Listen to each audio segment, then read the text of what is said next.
right, good morning and welcome to P&B Morning Show, where politics meets business and the real issues take center stage. Today, we are looking at two stories that define the state of the nation. Firstly, the outcome of the convention of the embattled ADC. And secondly, 12 years after the kidnap of the Chibok schoolgirls. All right, political party convention is one of the processes that is designed to elect different aspirants into leadership positions. However, the case of the ADC is said to be one that was characterized by too many challenges. Now the long-awaited convention has come and gone, despite all odds, thereby raising some questions. What are the challenges ahead? Are we likely going to see another face-off of drama in the ADC?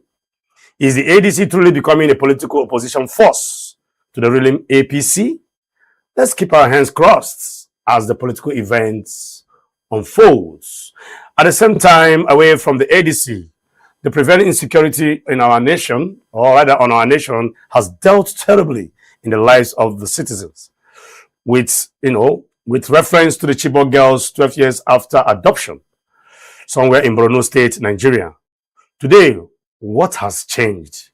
Why the adoption of mostly school girls? These are some concerns we shall be looking at as we progress. This morning, we connect the dots between leadership, accountability, and delivery.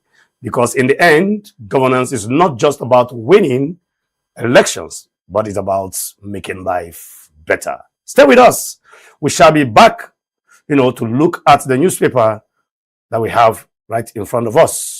I am Chidi Kenneth, and as usual, I have my colleague and co-host, Mr. Ibrahim Shaibu. Good morning, Mr. Ibrahim. Good morning, Mr. CK. Happy, very wonderful Wednesday morning. Thank you too. And the morning seems to be cloudy. It's like the rains are, getting ready to fall. Exactly, it's such a lovely weather. Lovely weather indeed. Exactly. So well, lovely. We are here in the studio. Yes. Why some people are still sleeping? Yeah, of course. That is because we have to be here to enlighten people. We have to be here to tell them what their country is all about this early morning. And despite all odds, the ADC convention took place. The almighty embattled. In fact, when I was watching it yesterday, there was one particular song they were singing all through. The DJ was playing "Stand Up, Stand Up." Okay. For the champion, champion. They have already declared ADC to be the champion so far, or what? Well, that champion in the sense that that remains to be seen. No, you don't understand. I think the idea behind playing that song is after all odds. Do you know the kind of challenges ADC went through before this convention?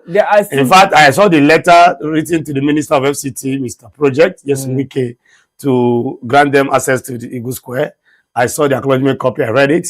I also saw, a lot of the FDC was really, really embattled until that yesterday. But and finally, they are still not yet free from the challenges. The convention had taken place, yes, but this convention still has some challenges around it. Well, let's see. That will form the basis of our major discussion today. Exactly. So we are going to look, and today we have so many dailies, newspapers there. And let's see what the newspaper has for us this morning. And but before then, we shall be going on a short break. But when we return, we'll dive straight to the newspaper review. Once again, this is P&B Morning Show. Stay tuned. We shall be right back.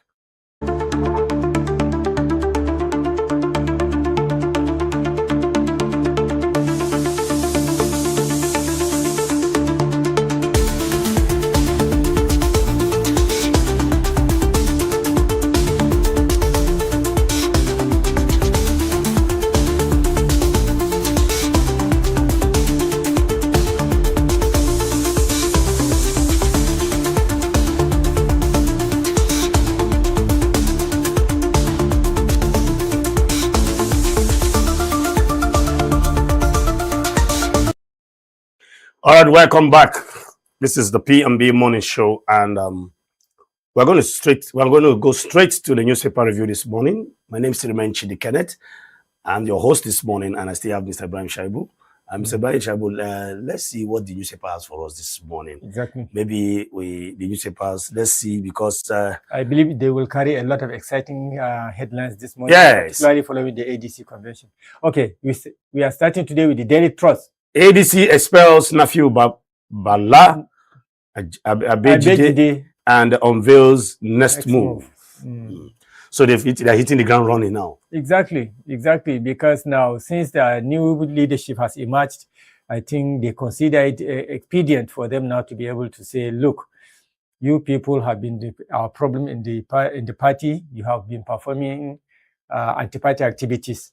But now you're acting like an alleged stooge. Exactly. So we have to expel you. That was a quick one. This is more or less like a mafian approach. For those of us who understand, who love to watch mafian films, this is how mafians do their thing. But you know, there are still a lot of pending cases in court, particularly surrounding the issue of Nafiu Bala. So that's why I said there are still a lot of challenges, even after they conduct. Even though and also there have evidences that Nafiu Bala also resigned.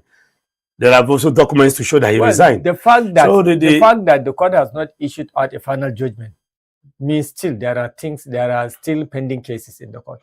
Yes, and this may affect the party in the long run.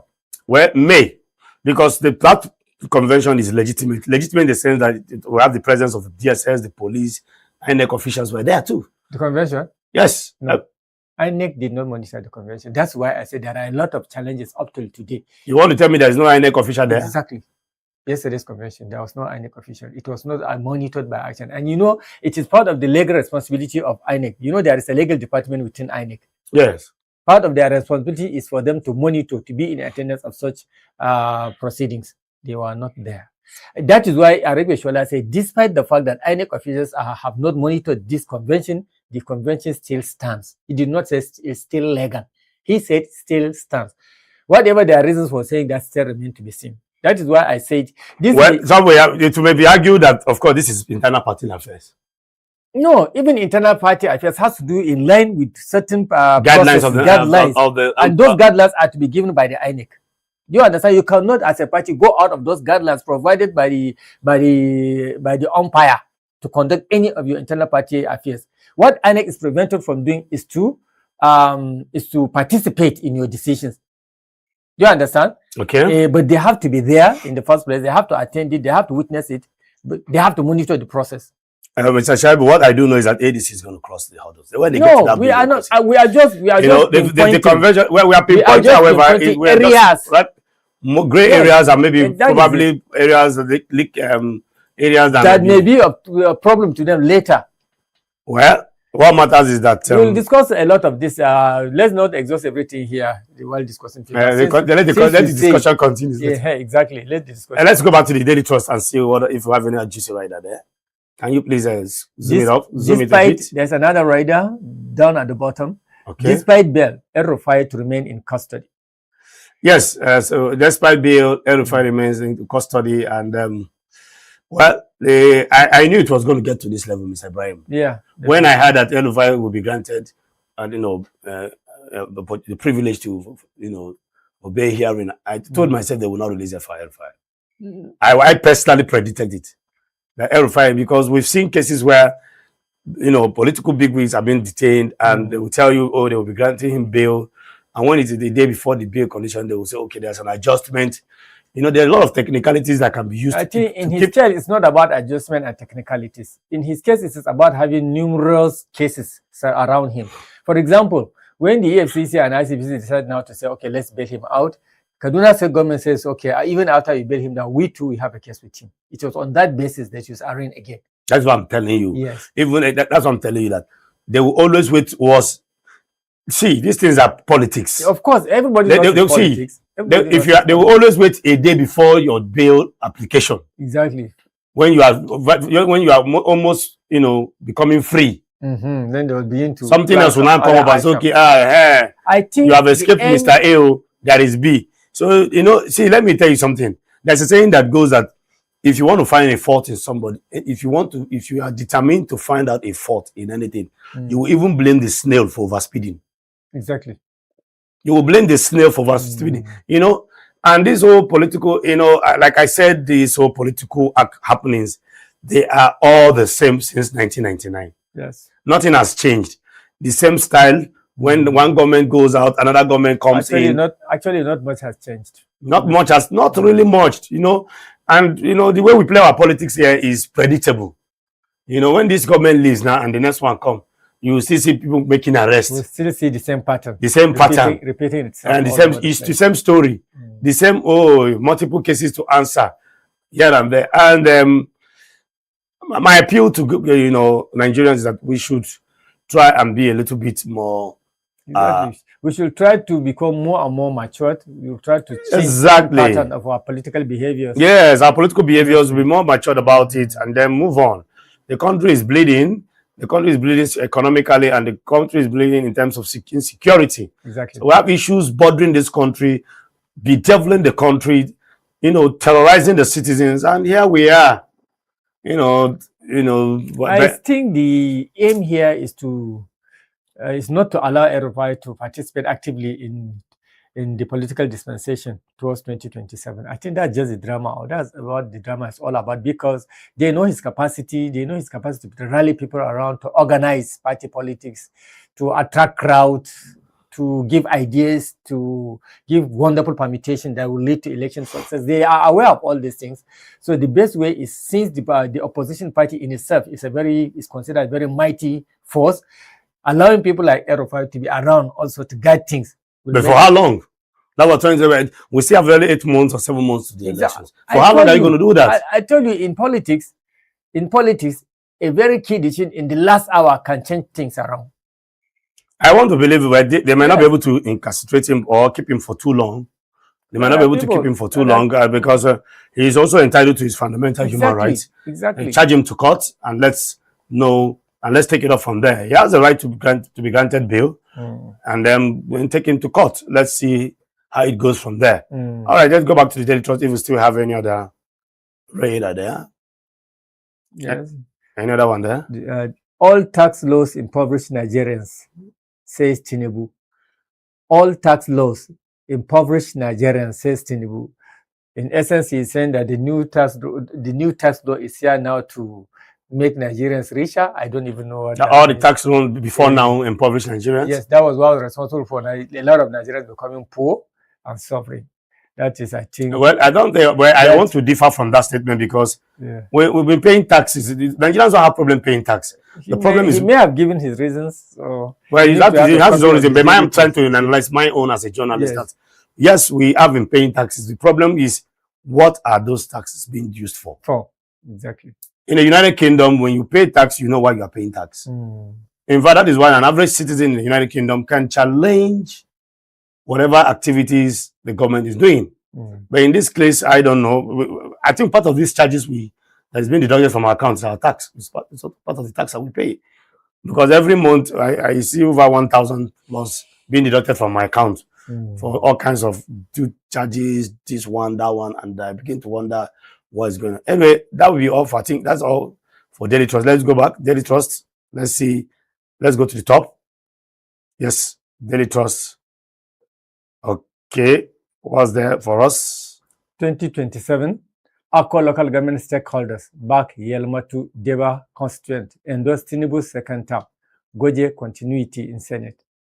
Akko local government stakeholders back Yamaltu and Deba constituents endorse Tinubu's second term and Goje continuity in the Senate. Okay. Yes. Well, we have endorsements and everywhere. I think. And well, I hope this endorsement translates into votes.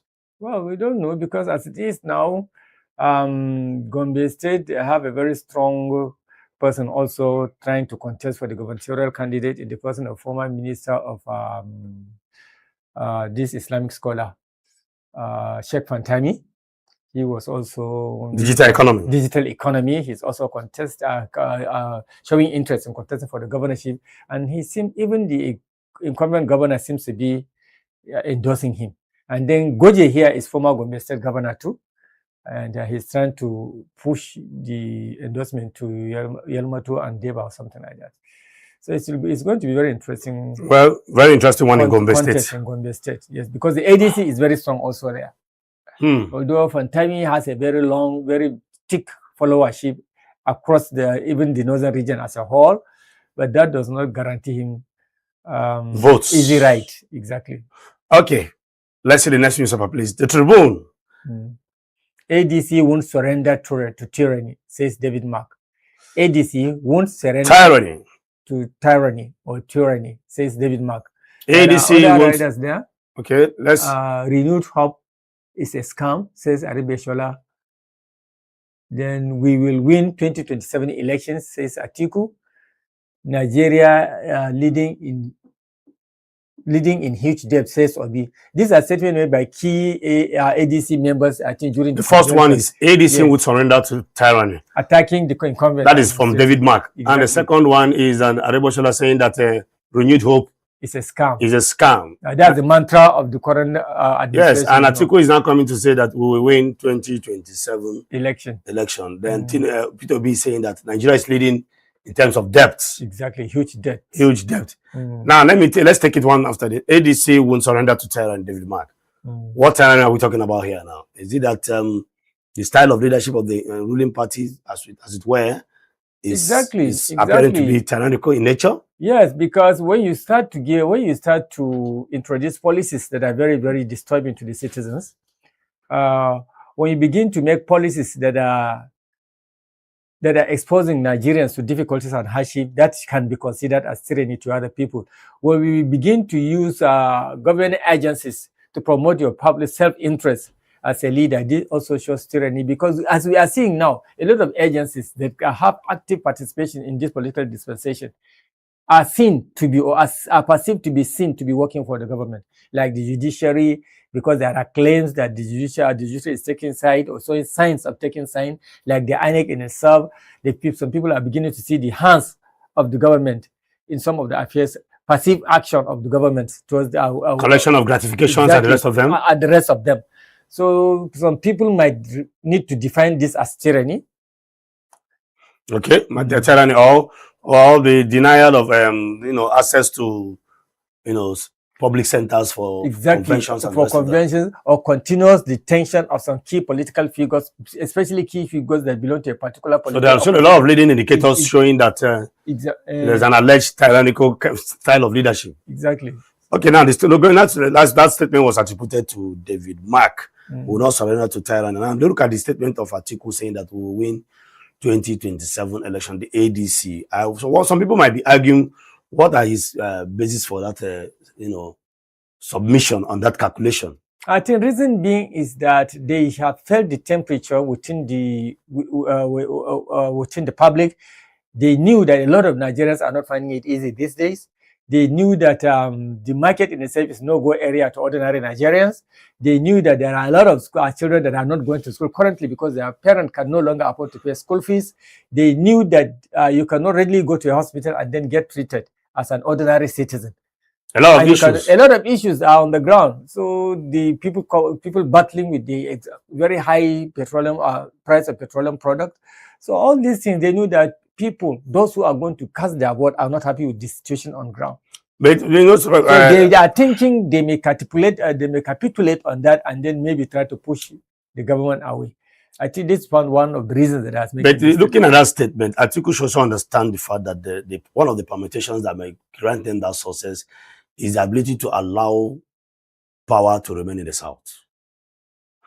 I'm talking about my own now, because the South has to come. There's this gentlemanly agreement that has been in existence ab initio, power rotation from the North. I think for now, they are deliberately trying to keep that particular subject down.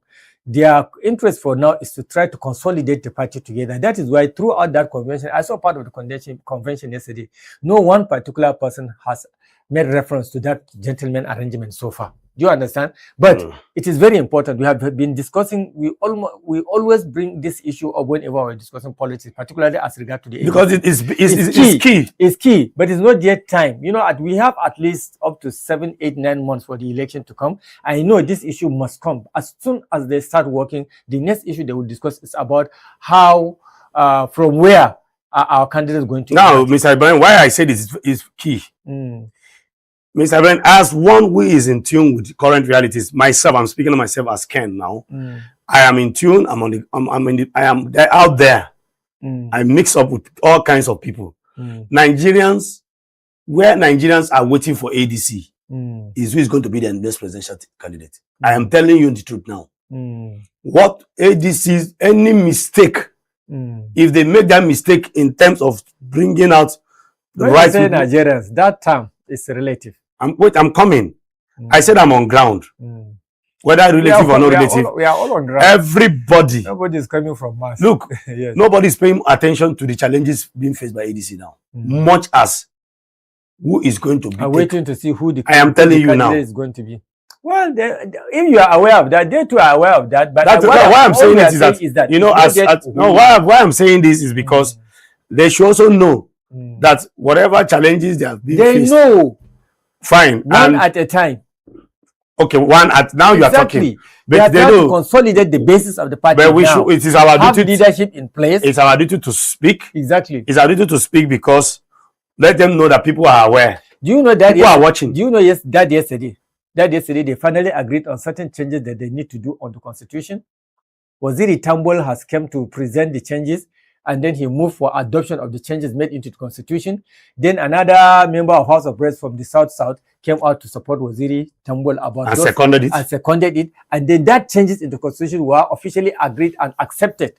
So that is why for now they decided not to mention the issue of where should our candidate come from. It's a key issue and it must be discussed. But now the number one goal objective is to consolidate the strength and the basis of the party. Nobody is saying it's not important. But I agree with in as much as I understand this aspect of the politicking you're talking about. I'm only telling you the mindset of the common man on the streets. Yes. The common man on the street does not understand this whole political technicalities you're talking about. What the common man on the street, the market woman, the market man with their PVC, the Chaba boy, the Chaba boy, the Okada rider, everybody is just waiting like this patiently. Who is going to be the flag bearer? Every other political calculations and political English we are speaking here, it doesn't matter to them. I am telling you, that's why I said the market woman, the Chaba man, everybody. If you want to know how politically inclined and educated Nigerians are, one of the ways you can notice is who is going to be the flag bearer.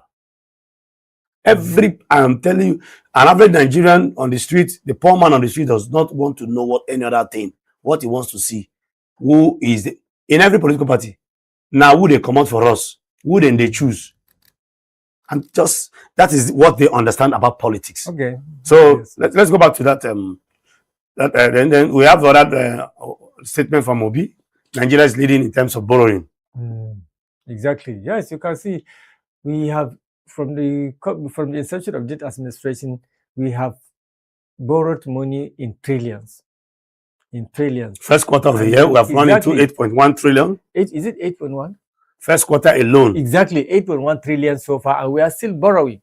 And then that borrowing does not translate into improving infrastructure. We don't physically see any infrastructure development going, something that you can actually say, yes, we feel this. We have not been seeing them, and then it's not impacting on the life of the citizenry. You see, these are the things that opposition party will give the opposition party the strength, the confidence to come out and say to talk about that we are going to take power, because they know that the citizenry or greater majority of the citizenry are not happy with what is obtained. Because for the common man in the street is for him to go out, be able to do his job, then be able to cater for his family and for himself. But this is not happening in Nigeria, and it calls for a concern. Serious concern, exactly. Don't just. And then there are a lot, and then so many unpleasant statements coming from the key government officials to the effect that, just like the statement one time the president is comparing Nigeria to another. You always like making offense. That's it. No, because it is funny. Do you know that up till today there are discussions going on different platforms, social media platforms, even on the Tebrim Meshai. Maybe you don't know the Tebrim Meshai. Those from the north know that Tebrim Meshai.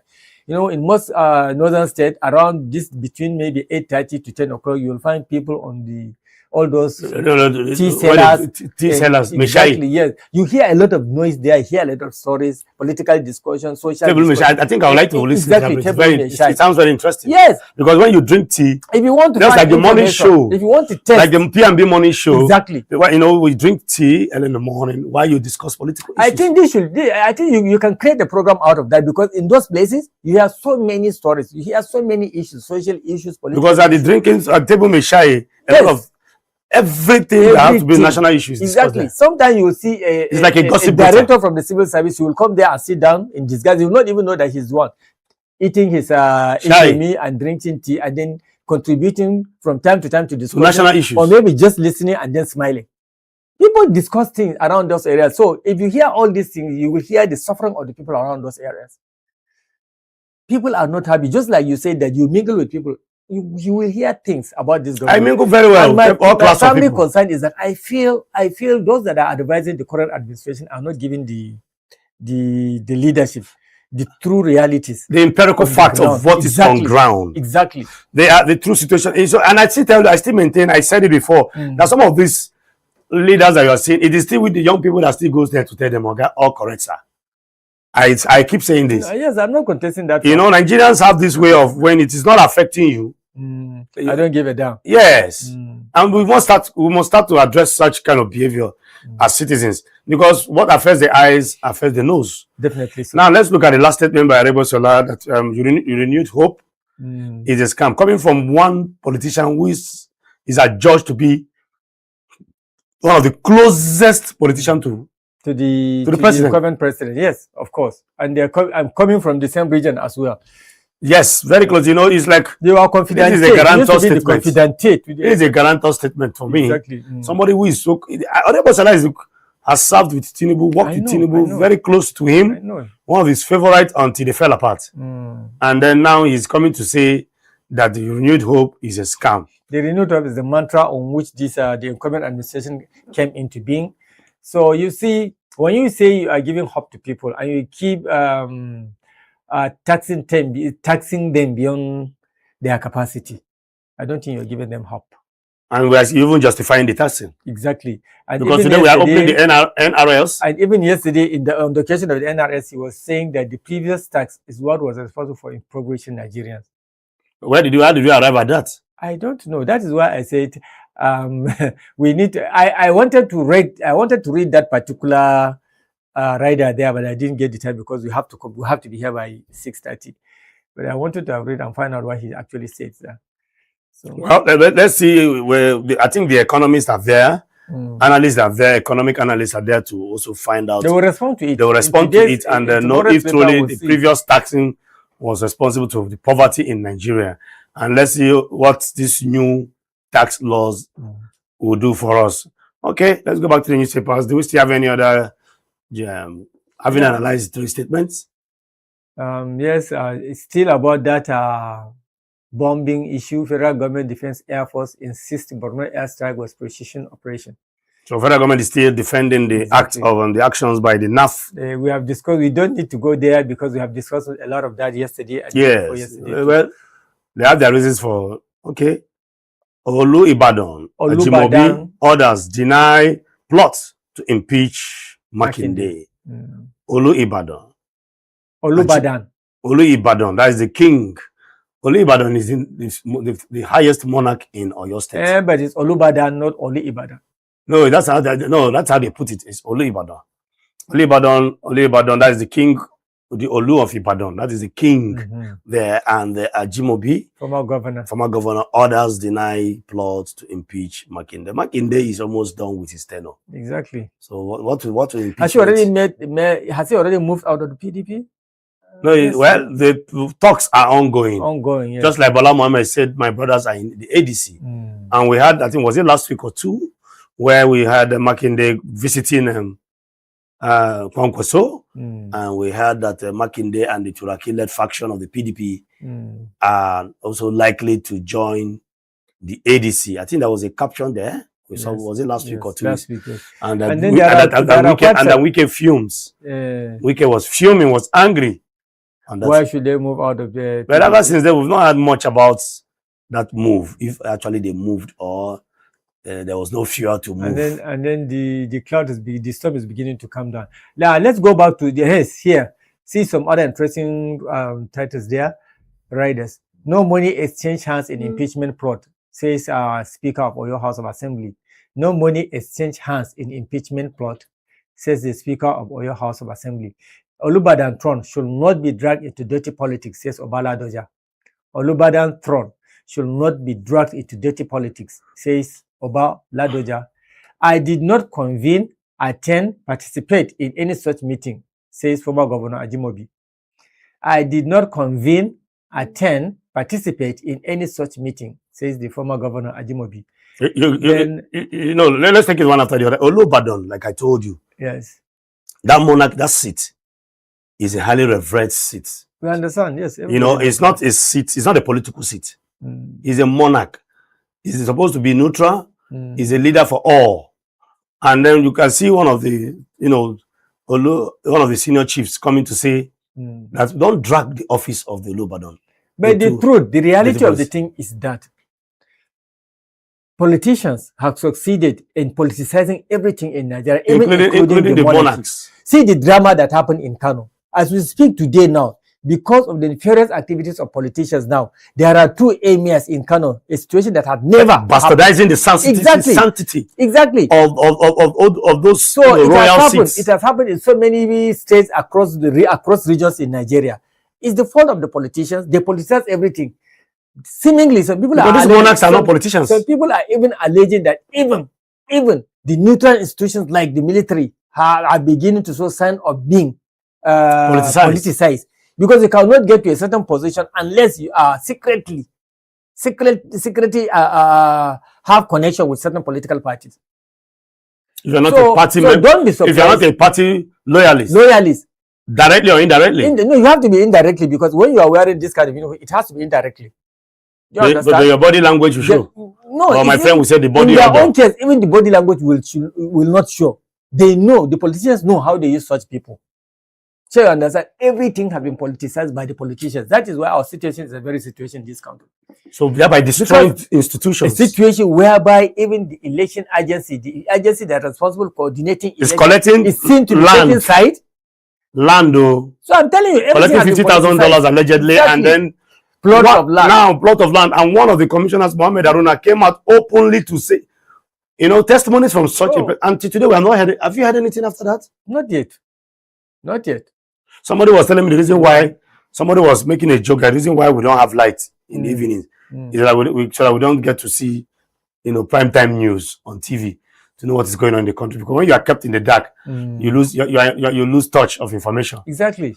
Because nobody can keep you out of touch with information, because today your phone in your hand is enough for you to have you eaten? Some people are looking for food. How many data? How many people have data? The data is expensive to buy today. You buy 1,000 naira data. How long will it take you? At most 2 days, 3 days. Now no light. Mr. Shaibu, I have not watched prime time news from 6 p.m. to 10 in the night before I go to bed. I can't remember when last I sat down in my sitting room to watch it. No light. I'm saying it on national TV. No light. And just a few days ago, we saw how many trillion naira being earmarked for light. So what are we saying? Somebody made a joke out of it that it is deliberately done, allegedly, to keep people away from information, because 6 p.m. by mistake. There is a program I don't joke with one of our sister television stations. From 6 p.m. till 10, you get very interesting, and very engaging, discussions and news that keep you abreast with the happenings and current realities of your nation. I'm telling you, and now that is when you have blackouts.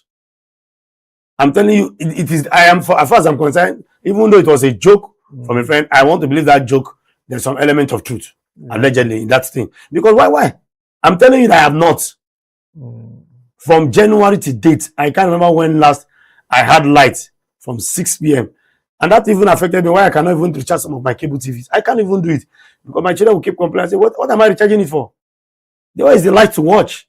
And they stop even calling me. One of the cable network will call me and say, What's the problem? Why are you not recharging? They keep doing that. I told one of them, I responded to one of them, I said, please don't call me. He said, why, sir? I said, you don't have the solution. You're just a customer care calling me. You're asking me why am I not recharging? Are you not in Nigeria? You recharge 12,000 naira, you recharge 15,000 naira. You may not watch it for three where is the light to watch? There's no light to watch, exactly. And at the end of the day, when the subscription expires, they don't even give you extra 1 minute. They don't. They cut it off. So much financial burden. So I told them, please don't stop calling me. Okay, you don't have the solution to my problem. And they respected themselves and stopped calling me. And I'm sure they're listening to me. Please, let's go to the next newspaper. Okay, The Guardian. Let's see. The Guardian is with the rider ADC on brink of 2027 exclusion as court battles deadline draws near. ADC on brink of 2027 exclusion as court battles deadline draw near. That's what I told you initially. There are still a lot of pending court cases, and the fact that INEC did not monitor that convention will spell doom for them towards 2027 election. They may be even unable to fill a candidate, particularly for the presidential and gubernatorial candidate, because the time is of essence. You always say that I'm always particular about time, and it's true. Our whole life revolves around time. But how we so short? I think I need to do further research on if the INEC officials were actually not there or not. They were not there. Aribeshola said it. You said you watched this? But I didn't finish it. But that's a clear indication that there's something going on. There's something going on. You smell around somewhere? Of course I did. Because we know their behavior towards ADC at the initial point. I'm talking about the INEC. The body language. Their body language. We know their attempt to say, look, we do not to the list, the former caretaker membership of Mark and Aribeshola before. Now they have been substantiated. We know about so many things they tried to do to frustrate the efforts of the ADC before now, and their deliberate is their legal, is their functional. It is their primary function to make sure that they attended this. You know, the time that NIPU... Regardless of whatever challenge. Exactly. They should have been there. They should have been there, but they refused to go there. And they've been informed that this convention is taking place, but they refused to go there. That's exactly what happened previously. They attended the situation, they attended the meeting whereby NIPU said he's stepping down, but they denied it until the ADC brought out a letter to that effect that we invited you to come. And signatures were signed. And signatures were signed. And attendance was signed. And you came. So it's not repeating itself. It's a circle. So it is clear now. So the more these things continue, the more the INEC is delving itself into a situation that is tarnishing its own image. It's not just tarnishing its image. Some might also argue that what is going on now is likely to, end up in some serious kind of course, social unrest. Exactly. Allegedly. That is why people are calling. People are getting more agitated and angry. Himself. People are getting angry. Of course, yes. Why can't you come? This is part of the functions of INEC. When we say function, there are mandates. Do you understand? Mandates are designed. INEC is supposed to be for all. Exactly. No, let me just explain. There are people that would need to understand this thing. In every government organization, there are mandates. Do you understand? Okay. Those mandates are created. They are the responsible for giving the shape, the structure of the organization. In fact, including how departments are being named. Yeah, of course. Then under every mandate is broken down into functions. It's one of their functions under the legal department of INEC to make sure that they participate in such conventions. Do you understand? And why did they deliberately refuse to be there? And I'm sure ADC wrote to them. That is why I don't know whether they yes, of course. And I don't know why they refused to come. That is what gave Aribeshola the strength to say that whether this convention is binding, despite the fact that INEC did not come, because it is there. In fact, they are going against one of the 2027 processes of election by deliberately refusing to be there. And I think the ADC was smart enough to have written to them, but that acknowledgement copy is also a proof exactly that you were invited, but you did not come. Don't you see in the previous NIPU Balak, just like they have the proof out letters that they wrote to the Minister of FCT exactly that they wanted a venue for primaries and they were denied. Of course, they didn't use it for whatever reasons, and nobody was doing anything at the Eagle Square. There was no innovation whatsoever. So now these are the kind of politics of bickerings, politics of hate. Exactly. I thought politics is supposed to be. Breathe. We are not just talking about this just because of the ADC. No. Generally, I don't belong to any political party. We are not party members. Since now, the only clear opposition party is the ADC. That is why we are talking. And opposition is one of the beauty of democracy. If you kill the opposition now, you just it becomes a one-party system. Then there's nothing juicy or interesting any longer about politics. That's why I don't find it exciting that I no longer hear the activities of PDP and Labour Party. I want to see them active also. But the more the merrier. Exactly, the more the merrier. You understand? The Labour Party have been very silent since Obihi shifted base to the ADC. The PDP, especially with the body language of Makinde that is leaving the party. And Turaki also has left. The PD has become very quiet and very quiet. About the PDP, though, I knew or I felt before now that ultimately this party will now give total allegiance in the long run to the incumbent administration. The best they can do is maybe they may fill governorship and House of Reps and National Assembly candidate. But for the presidency, I felt their body movement is always to align themselves with the ruling party. With the current ruling party. Okay, let's go back to the newspapers and see more if we have other juicy right there. The Guardian. Okay, can you zoom please so we can see Borno, Benue, top MBS record of 3.3 million IDPs across 14 states. National MBS, go back a little bit. National Bureau of Statistics record 3.3 million IDPs across 14 states. Wow. 3.3 million. 3.38 million IDPs across displaced persons. Exactly. People as a result of insurgency. Yes, insurgency. Are we in a war? Insurgency, banditry, ethno-religious crisis. You see, it shouldn't underestimate the effect of ethno-religious crisis in Nigeria. It is as dangerous as terrorism and banditry activities. But as we speak now, I don't think we've had any very, very serious ethno-religious crisis. Whatever is happening in Benue axis is ethno-religious. It's not insurgency, it's not banditry. Whatever is happening on the plateau is ethno-religious. Do you understand? And then has it generated more IDPs than that of that of insurgency? No. Insurgency is to be on the top list. It did not generate. It don't lead into the position of having to put in place IDPs. But lives have been lost. We are generally talking about life loss and then the IDPs, of course. No, in respect to the IDP, 3.8 million displaced persons. I want to believe that insurgency is responsible for the largest share of that.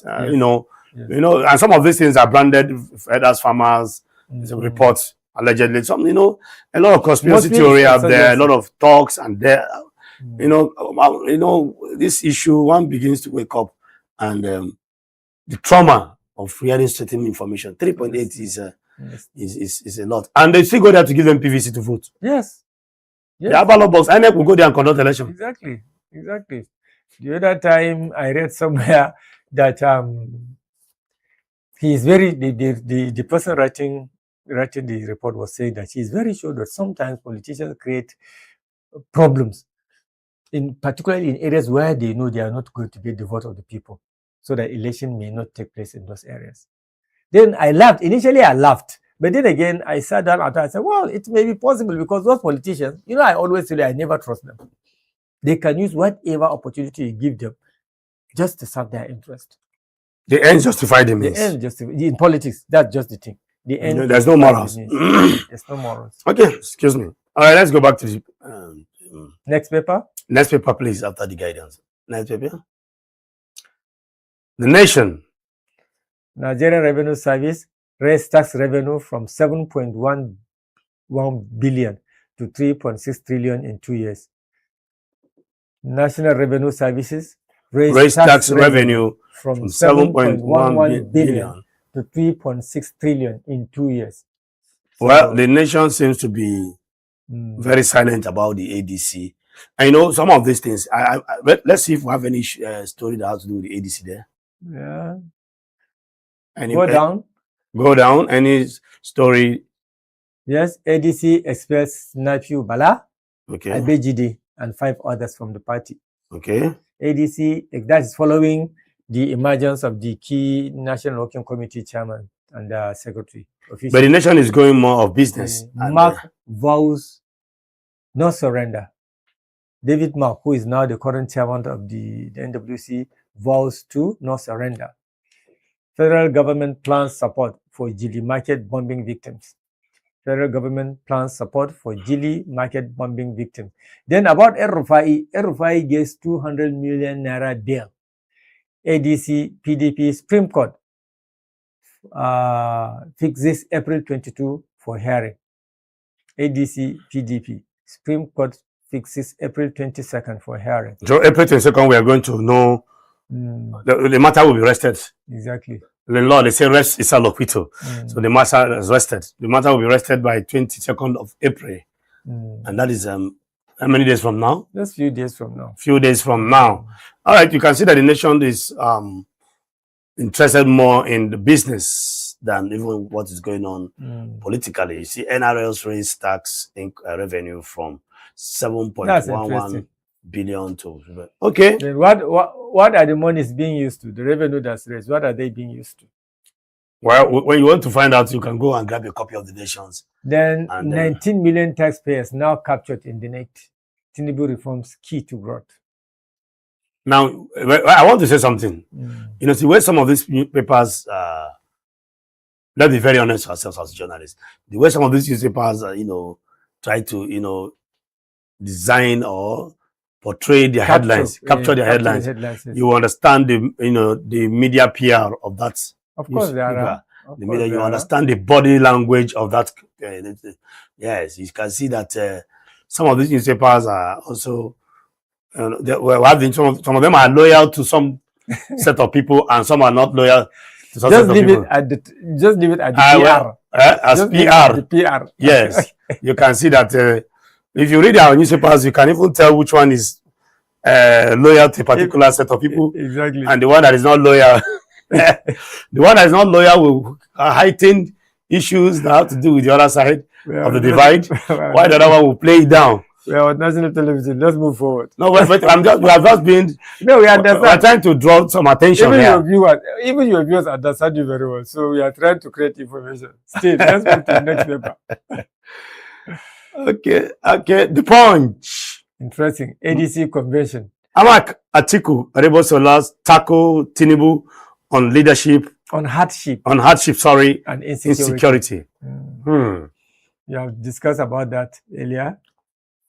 Tackled. I hope as they are tackling, they are going to also, if likely they come into power, I hope we're not going to be tackling them themselves. Of course. But these are Nigerian politicians. These are Nigerian. They all behave. You just, a few minutes ago, you mentioned it. Nothing has changed so far from 1999 till today. Not much have changed. They are almost. Are you saying the only difference is that all hope is lost in Nigeria, that we cannot get? No, we cannot have any government that can change the narrative. Of course, no. Ultimately, we may in the long run. Do you understand? We are hoping that we do. Why Nigerians are agitating for change now is because the situation has become so critical that change is required. It is the same change mantra that brought in General Buhari, led former President Buhari to power, because at that time the people were exposed to a lot of hardship and a lot of killings within the country. Do you understand? And then the situation is becoming even worse than that period with this administration. So we are hoping that things may be a little. So we are grading down. Exactly. We are hoping. Nigerians are hoping that now when we change and bring in somebody, maybe the thing will change a little bit. So you understand? Yes. We are not expecting that these people, even when this life will improve to a reasonable extent. Just reasonable extent. Not grading down. Corruption will not completely go away. Even when it can be reduced, and we are not even sure. No, we are not after. It can be reduced. I will argue with you that. See, let me tell you. Let me tell you what Nigerians are concerned about majorly, security, food, affordable food. Do you understand? Fuel. Affordable fuel. That is what greater majority of the people, those who go out to vote, this is what actually they are concerned about. But what I'm trying to tell you is that if you can do this, continue your corruption. You will die, and you'll go there, and you'll answer for whatever you do. Even corruption can be reduced. And let me tell you, policy statement. A president came up and said subsidy is gone. And what happened? Have we recovered from that statement? No. So I was saying, even yesterday at the program here, we had a program called Voices. Mm. And I told one of the discussants here that the words of the president is powerful. It's very powerful. Even the Very dress powerful. code of the president. Go to some other African countries where the president said, "Don't put my picture in Senegal in your office." Senegal, yes, that young president. Yes, put your picture so that each time you want to steal money, you ask yourself. No, he said, put the picture of your family, your wife and children, so that anytime you want to steal, just make sure that these children will hear about you. And that went a long way to reduce a lot of mischief in governance. Exactly. Okay, let's go back to the newspaper and see. Do you have any juicy topic? Yes. There is Obi Amechi decry rising poverty. ADC chiefs predict rough 2027 for Tinubu. The Supreme Court to hear ADC leaders appeal against INEC in April 22. Supreme Court to hear ADC leaders appeal against INEC April 22. Then, so these are the kind of outcome that the ADC is waiting for before they will now start to make their permutation about who comes, who will they put to represent the party in the poll. Do you understand? Yes. Yeah, they have to make it. That's why I said they have to clear any pending small issues within the party. The essence now is to make sure that the base of the party is strong. Then upon that, they will now say, okay, now the incumbent is from the south. He had his 4 years, he's almost finishing his 4 years. He's expected to go for another 4 years. So the best way to counter this is to bring another person from the south to complete those 4 years so that the south tenure will finish. Do you understand? So that then 2020, is it 2021? Then the north will now begin to work toward presidency, because that is a gentlemanly. This is not only happening in Nigeria, it's happening in a lot of countries. Even Lebanon, that Arab country that you are seeing, that's how they do their things. You understand? Once the president is a Muslim, then the prime minister should be a Christian. Once the prime minister is a Christian, the president should be a Muslim. Then it rotates between South Pole and the North Pole. That's what they do. It's not just to have some political sense of balance. Exactly. And from 1999 to now, and we have been doing. Do you know these things? Working for us. Do you know these things? Common as it may look, it has a way of fostering peace. Amongst citizens. Understanding and even trust. Yes. And even trust. Most importantly, trust. Okay, I will support you. I know after 8 years, you'll also support me. You know, this kind of a thing. But when we tamper with this, we'll begin to have problems. Serious problem. I belong to the school of thought that is saying, although I don't belong to any political party, but I hope the ADC... But you belong to the school of thoughts? Yes, I hope the ADC will think along that line and then consider bringing in candidate from the south to stand in as a presidential candidate. Because that was the mistake that the PDP made during Goodluck Jonathan's time. Instead of after serving the period of his principal, Yaradua, he should have gone. Then let the North brought in somebody to complete that tenure of 8 years. And then after that, then the presidency should go to the South. He refused. His advisors did not advise him well. And it threw us into some disturbances at that time. All right. So we are not hoping for renewal of such a misstep again this time around.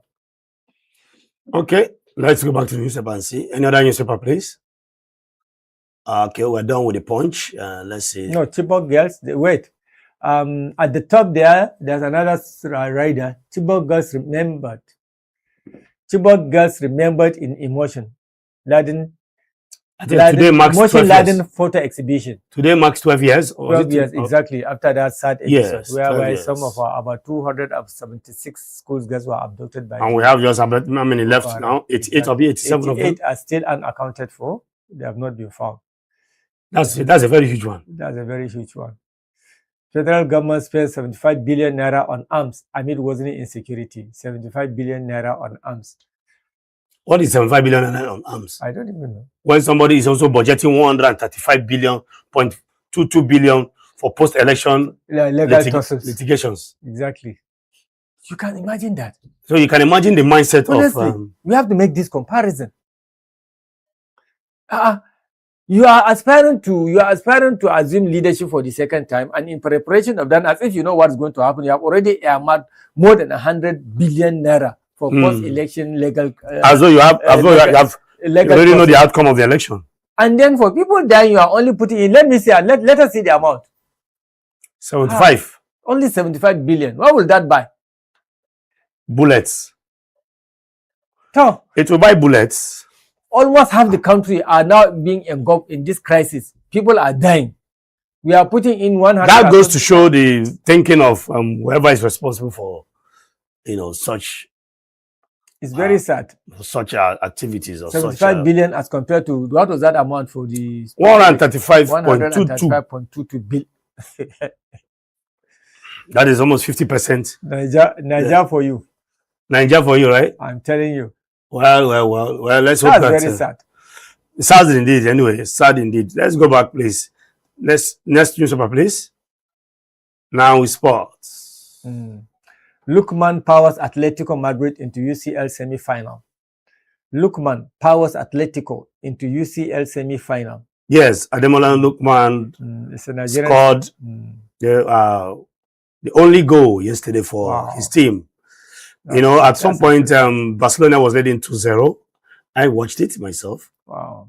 And the chance was created, and Lookman took that chance. The only formidable chance by Atletico Madrid in that match, because Barcelona actually pressed Atletico Madrid to see that they can, get the third goal. Couldn't function well, yes. But that Lookman's goal ended up becoming the talisman goal. Wow. And just a goal. And mind you, Atletico Madrid was at home. They defeated Barcelona away in Nou Camp. And of course, with a red card, to the disadvantage of Barcelona was playing 10 men against 11, of which we had later on that the referee that officiated that game was suspended. So, that was not a red card offense, according to reports. But now, congratulations to Atletico Madrid. Congratulations to Simeone's boys. And congratulations our own Lookman. Lookman, I think for me, it was the only black player on the pitch yesterday. Wow. Black player. Yes. Nigerians are making wonders in international. And he scored the only goal that has kept, the team on to semi-finals. So, congratulations. But Liverpool also lost 2-0. Yesterday, they drew with PSG, Paris Saint-Germain, at home. Before then, they went to PSG, and PSG won them 2-0. But Liverpool was unable to come back. And then, so Liverpool and Barcelona, they are out of the Champions League. While PSG and Atletico Madrid moved on, are through to the semi-finals. Okay, Mr. Aisha Ibrahim, before we go on break, what's your take? Looking at the whole newspaper today, which one was really the best caption for you? Which one do you think? I think the best caption for me is not the best. The one that actually touched me is the federal government putting aside, is it 75 billion? 75 billion in procurement of arms, as against in the midst of a worsening insecurity crisis. That is very, very important. And then putting up 1.3522 billion. It's very, very sad when you compare it to the 183.22 billion, 135 billion that has been earmarked for post-election. That means the interest of the administration is on winning election and then fighting it in court to ensure that it won by hook or by crook. That is it. So the lawyers will be smiling more than the soldiers. The lawyers will be smiling more than the soldiers. The soldiers, that money, allegedly, that money is even for ammunition. And that is why they keep dying, because some of the ammunition in their possession, some of the machine guns in their hand is non-functional most of the time. Obsolete. Old. You understand? Why can't you budget put in place like 1 trillion for that and make sure that those equipment have been procured and brought in and then shared among the bases? What will this amount do in fighting insurgency? It's very sad. All right, very sad indeed, Mr. Shaibu. I want to commend you honestly for analyzing these issues and looking at the papers page by page. And I want to thank you also for watching us. In case you want to know or want to find out details of what is going on, you can go to any of the newspaper stand and grab a copy of your own, and then you can read. All right, this is P&B Morning Show. We shall be going on a short break, and when we return, we dive straight into the topic of today. This is P&B Morning Show. Stay tuned. We'll be right back.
All right, welcome back.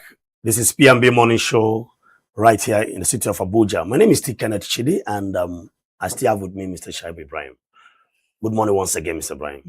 Thank you, Mr. Siki. All right, just yesterday, political party convention took place. That is the ADC political party convention. And of course, convention is one of the processes that is designed to elect different aspirants into leadership positions. However, the case of the ADC is that it is characterized by so many challenges. And now the long-awaited convention has come and gone, despite all odds, thereby raising some concerns and questions. What are the challenges ahead, Mr. Ibrahim? Secondly, are we likely going to see another phase of drama? Is the ADC truly becoming a political opposition force to the ruling APC? All right, Mr. Ibrahim. Yes, Mr. Siki. Let's start. Congratulations to ADC. Yeah, congratulations to ADC. Whether, like Arebo Salah said, and, it has come, the convention has come to stay. Exactly. We congratulate the ADC as a party, and then we also understand that just few days ago, the PDP had also had their own, another opposition party. So we are hoping other Even the APC has also had their own? Yes, they did. ADC started, I think. APC, yes. Then PDP? Then PDP, then now ADC. I'm looking forward to seeing other political parties also do their... The APC, let me continue. The APC had their own at the Eagle Square. The PDP had their own at the stadium, Moshood Abiola, the Velodrome again. But the ADC had their own in the private facility. Yes. I will not delve into this for now, but first, at least, we have seen the convention has taken place, and then leadership has emerged out of that convention. And then the leadership are expected to now run the affairs of the party for the next 4 years. And then what is of interest is that those who have been holding the leadership position in the party, those who have been forced for some tussles, re-emerge again as substantive leadership of the National Working Committee. I think I have a list here of some of the successful candidates. I think David Mark still emerged as the national chairman of the ADC, who is from Benue State of North Central.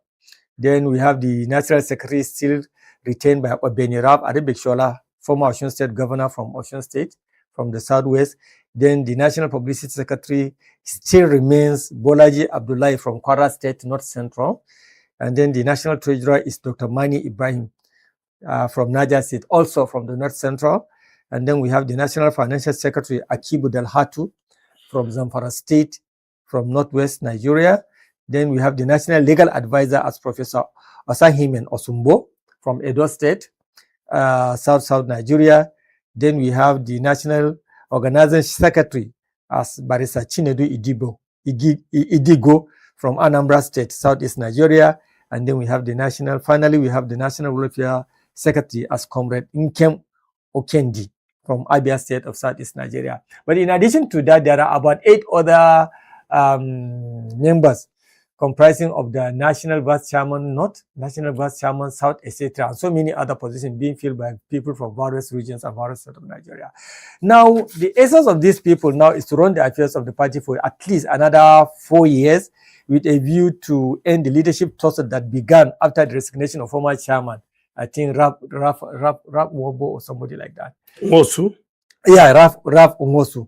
So part of the activities that happened in that place, apart from selecting voting for the national leadership position, is also the expulsion of Nafiu Bala, who was allegedly to be perceived to be one of the of an implant. Exactly, and 5 others and accused of being committing anti-party activities.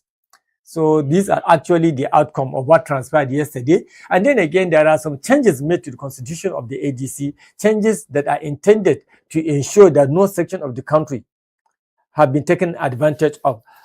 So those sections were corrected, amended, and then brought to the fore. I think the one Professor Ansan, who was former member of House of Reps, was the chairman of the committee of reviewing the constitution. They brought their findings, have been discussed, and then finally yesterday agreed upon.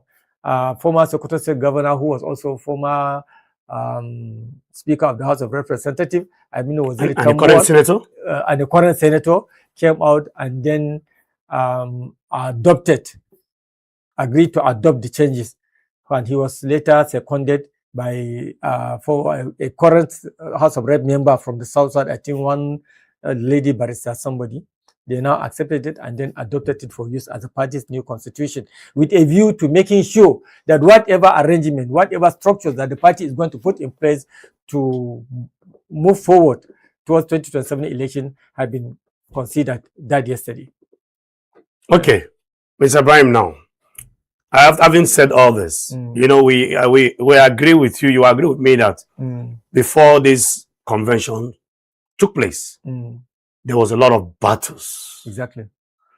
Battles upon battles from stage 1 to 2. It was as though, at some point, it was looking as like ADC was not going to hold. Exactly. The center will not hold. The party will not even exist. Yeah. You know, when we're trying to recover from the issue of, the nephew, Bala, there came another Don Obina, Norman. Exactly. I don't know where that one is now. Also claiming leadership of the party. At some point, we started seeing some certain flyers around, making the round about his personality, of questionable personality, allegedly. And the INEC trying to reinterpret court rulings. Court rulings, INEC becoming the judiciary, exactly. Performing the job of it, and then hearing about all kinds of induced attempts or alleged. A lot happened. A lot happened. Now, after this whole storm, finally, ADC kept their focus and they've organized their convention. That's very impressive. Very impressive. Now, the question is, what are the challenges ahead? What do you think? Are we going to still see more challenges? Of course, it is to be expected, particularly when the ADC is poised to challenge the incumbent administration. And you said a few minutes ago that in politics, the end justifies the means. As a Machiavellian. Yes, exactly. And the incumbent administration will not just fold its arm and watch ADC do its magic. So, of course, you might expect other challenges still being faced. For example, now, you see, it is very important. There is one key function of INEC, particularly the legal department of INEC, that they must monitor any convention of any political party. Most activities that are taking place in the party, the INEC must be informed and the INEC must either participate or monitor the situation. But in that particular convention, it's still a challenge. INEC did not monitor that convention. That made Arigbeshola, who is the current secretary of the party, said that despite non-attendance of INEC, this convention is still valid. I want to believe this is why he's making that statement, because, well, INEC not being present there is, for me, also shows that the war still continues. Exactly. And secondly, and INEC has come out to show the world that from their body language that they're playing a particular script allegedly. Exactly. They're playing a particular script. Being partisan because yes, this is because the ADC has shown that, look, whatever argument you've brought before us, we have documents to back it up. Exactly. And as a neutral umpire, it is your duty to attend whatever activities established by any political party, because there is a difference between party affairs and then national affairs. And the INEC is saddled with the responsibility to conduct, political to monitor convention. Not attending that convention. They have failed in their legal function. Statutory responsibility. Exactly. It's mandatory function of the organization. In fact, it is the function of the Department of Legal Matters in INEC. There's that department. And I'm sure ADC must have written to them. That legal department have previously advised the current INEC chairman against taking certain steps in the past. Steps that if he dare takes, will plunge the INEC as an agency into disarray, which he did. And as we keep progressing towards 2027 election, I think we begin the agency is falling deeper and deeper into the mire of complexities. It's becoming more glaring in the eye of the storm. Exactly. And the more it delves itself deeper in the mire, the more it is showing to the public that it is not an agency that can be trusted to conduct this election. In fact, somebody jokingly said that INEC is more or less a political party than even an independent There body, is allegedly. unseen, exactly. And the way they are playing, the neutrality is in doubt. Compromise. It's questionable. Exactly. That is why Aribeshola came out and spoke boldly. If you see the way he was speaking, you will see bitterness. Why will you not execute your mandatory function as an agency of government? There is a whole department that and is I'm sure they were written. They wrote a letter to them. Oh, definitely. These are very smart people. You know who Aribeshola is. Aribeshola wouldn't have dared make that statement if he knew that they are not holding any document that will support their claim. So you will be correct to say that ADC have played their own part? They did. So what is INEC's problem with ADC? I don't even know. What I don't know, but what some other people are saying. Why is INEC not attacking a court party? That is what I'm trying to answer, one at a time. You see, I think what majority of Nigerians, what a lot of Nigerians are other parties are there, Labour Party and the rest of them. INEC seems not to have, from what we are seeing, we have not seen any INEC, disturbing themselves over even the PDP convention that took place. Even the PDP convention that took place with a ruling from appeal court, not even a Supreme Court, went ahead and conducted. Let me tell you something. It is glaringly clear that majority of the people on whose ideas, strength that the incumbent administration came into being are now in the ADC. The strength of the political big wigs of Nigeria, the political that brought about the APC. Exactly, that brought about the APC. They are now in the ADC. So is that a threat? It's a threat to the party. It's a threat to the party. And remember, the party needs somebody that can dictate matters in its own favor. That is why from the time that this new INEC chairman had been appointed, a lot of people have raised dust. His credibility had been questioned right from the time that he was appointed.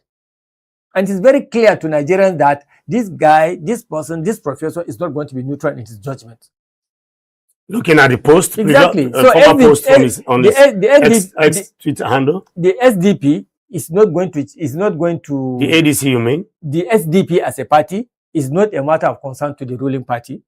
The LP for now is not a matter of concern to the ruling party, but the clear opposition party that has a greater tendency to challenge the ruling party for now. The incumbent administration is the ADC. That appears to be a force. Exactly, that appears to be. In fact, it is the third force towards 2027 election. So it's the only party that's making the incumbent very, very uncomfortable. We don't have a problem with that because that's actually what politics is all about. But we are unhappy when the agency that is responsible to be unbiased, neutral, and non-partisan is trying to be non-neutral, it's trying to be partisan, it's trying to be allowed to be used for certain... The indicators are showing that. The indicators are showing that. So I think I see a lot of challenges coming to the fore, I think, as we progress towards 2027 election. And I see a lot of dust coming up, particularly challenging situation for the ADC. Especially as the 2077 come very, very close. Now, when you talk about the dust in question, a lot of dust. Don't you think this dust, the way the things are going now, is likely going to generate a lot of issues, social unrest? Some are saying that one man was just telling me jokingly that we should expect stronger protests. I said, how? Yes. People are going to that if the way the polity is going now, that if certain organizations do not do the right thing, the country might be pushed into having serious protests everywhere. You see, political parties are only platforms. In a democracy, political parties are just mere platforms. They don't even matter. What actually matters is the electorate. People who will take all risks to go and vote, cast their vote, take their ballot paper, go to the polling unit and then cast their vote. This is the most dangerous, this is the most effective tool of a democracy. And once this particular group of people, the electorate, come together and say, our will must prevail, definitely, let me tell you something, that will must prevail. That is why in some quarters, it doesn't matter whether the governor is in a political party. Do you understand? What concerns citizens is what is our will? What direction are we deciding to chart now? So, looking at things that is currently happening as we approach 2027 election, Nigerians are coming out to cast their vote. Even people that initially don't want to go out and vote, like me now. Initially, I didn't want to go to vote. But with the way things are going, and with the trend now, I will go out and vote.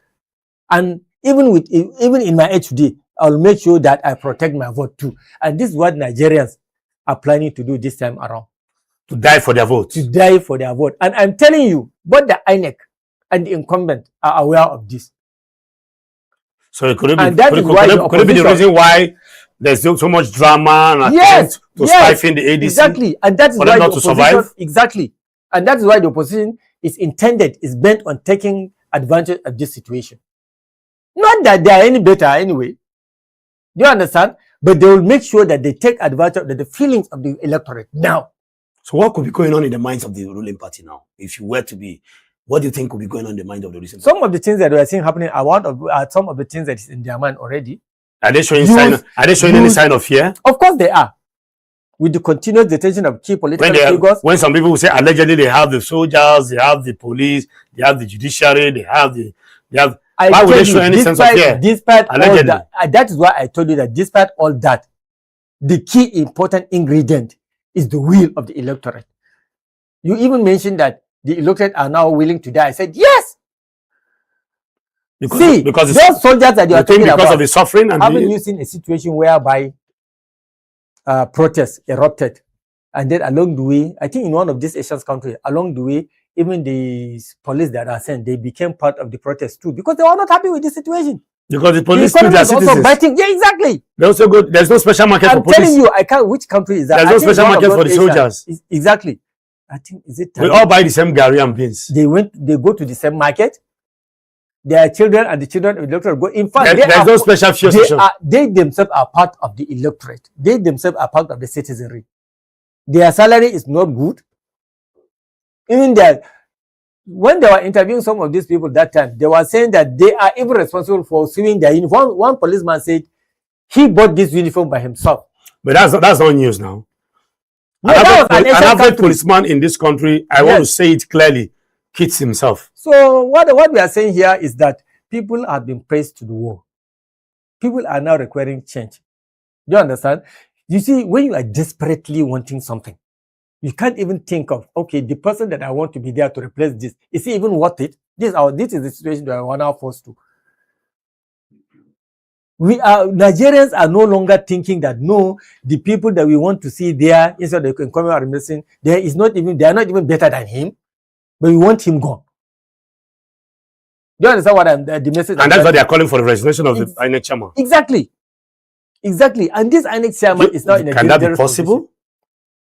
I said it in my previous discussion with you that if I were to be him, I will honorably save my face and resign. In this part of the divide, or this part of the world, we hardly see people in government offices resigning voluntarily. You told us that will not happen. We have this sit-tight syndrome, what we call in our local parlance, gridai. We die here. And then the body language that we are seeing from the presidency is also, there are no any sign that the presidency is also going to relieve him of his job. So now the war is not between... So despite the whole call for his resignation? Now the battle is not between the APC and the ADC or any other political party. It's between who now? The party is now between Nigerians and the incumbent administration / INEC. That's the handwriting I see on the wall. The handwriting on the wall. That wall, we'll get to see that wall, and I know what that handwriting will be like. Okay.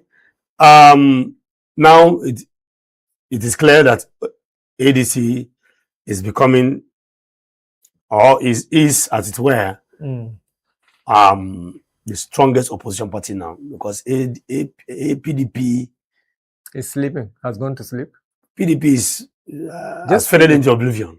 No. When faded into oblivion, allegedly. Oblivion is that we can't even feel it, we can't even see it. For me, I would rather say... Where is PDP? They went to sleep. For how long? They took The sleeping tablet. Oga is tired now, so they went to sleep. Who is the Oga that is tired? He went for recess now. Eh? The Oga has allocated plots of land to the judiciary and SUVs. So I think they went to sleep. They want to rest. You know, he's a genius. After that rest, you can see. So they are on recess. You can see the kind of ideas I will come up with. For now, I can't say they are faded into oblivion. Well, remember, everything I think is allegedly. You see, that PDP. I want to believe it. Listen now, my friend. It's not listening. That PDP used to be the strongest political party in Africa at one time. It was a ruling party for 16 years. Exactly. So you see, you can just not just assume that you can just go into oblivion, fade into oblivion. No. I said allegedly anyway. No, not even allegedly. No, they just went to rest. You know, the guy is a little bit tired because he was carrying so much weight on his shoulders. And because the Turaki and the Makinde faction. So he's there trying to, he went to the drawing table to come out with some ideas. He's a very great guy, very intelligent person and very hardworking guy. So you can give this to him, honestly speaking. You see, as a person, yes, I really admire Wiki. He's a strong-willed person. He's full of ideas. You understand? The only thing I don't like about him is his bullying ability. You mean Mr. Project? Bully. You see, he's wonderful in that too. Yes, he has done fantastic well in terms of road construction. Whatever negative thing you will say about them, there are so many admirable qualities about the two of them also, Wike and Erufai. When you talk bad about them in certain regards, you will also come to respect them and admire them about certain things. I respect Wike without any apology to anybody. So I think he just went to rest. Look, the first time I went to Life Camp heading to Day, I saw the road. Exactly. I was looking at the one at Apo, Asokoro, and the man is doing well in terms of road infrastructure. I'm telling you. I commend him. I salute him. Like this, yes. I like his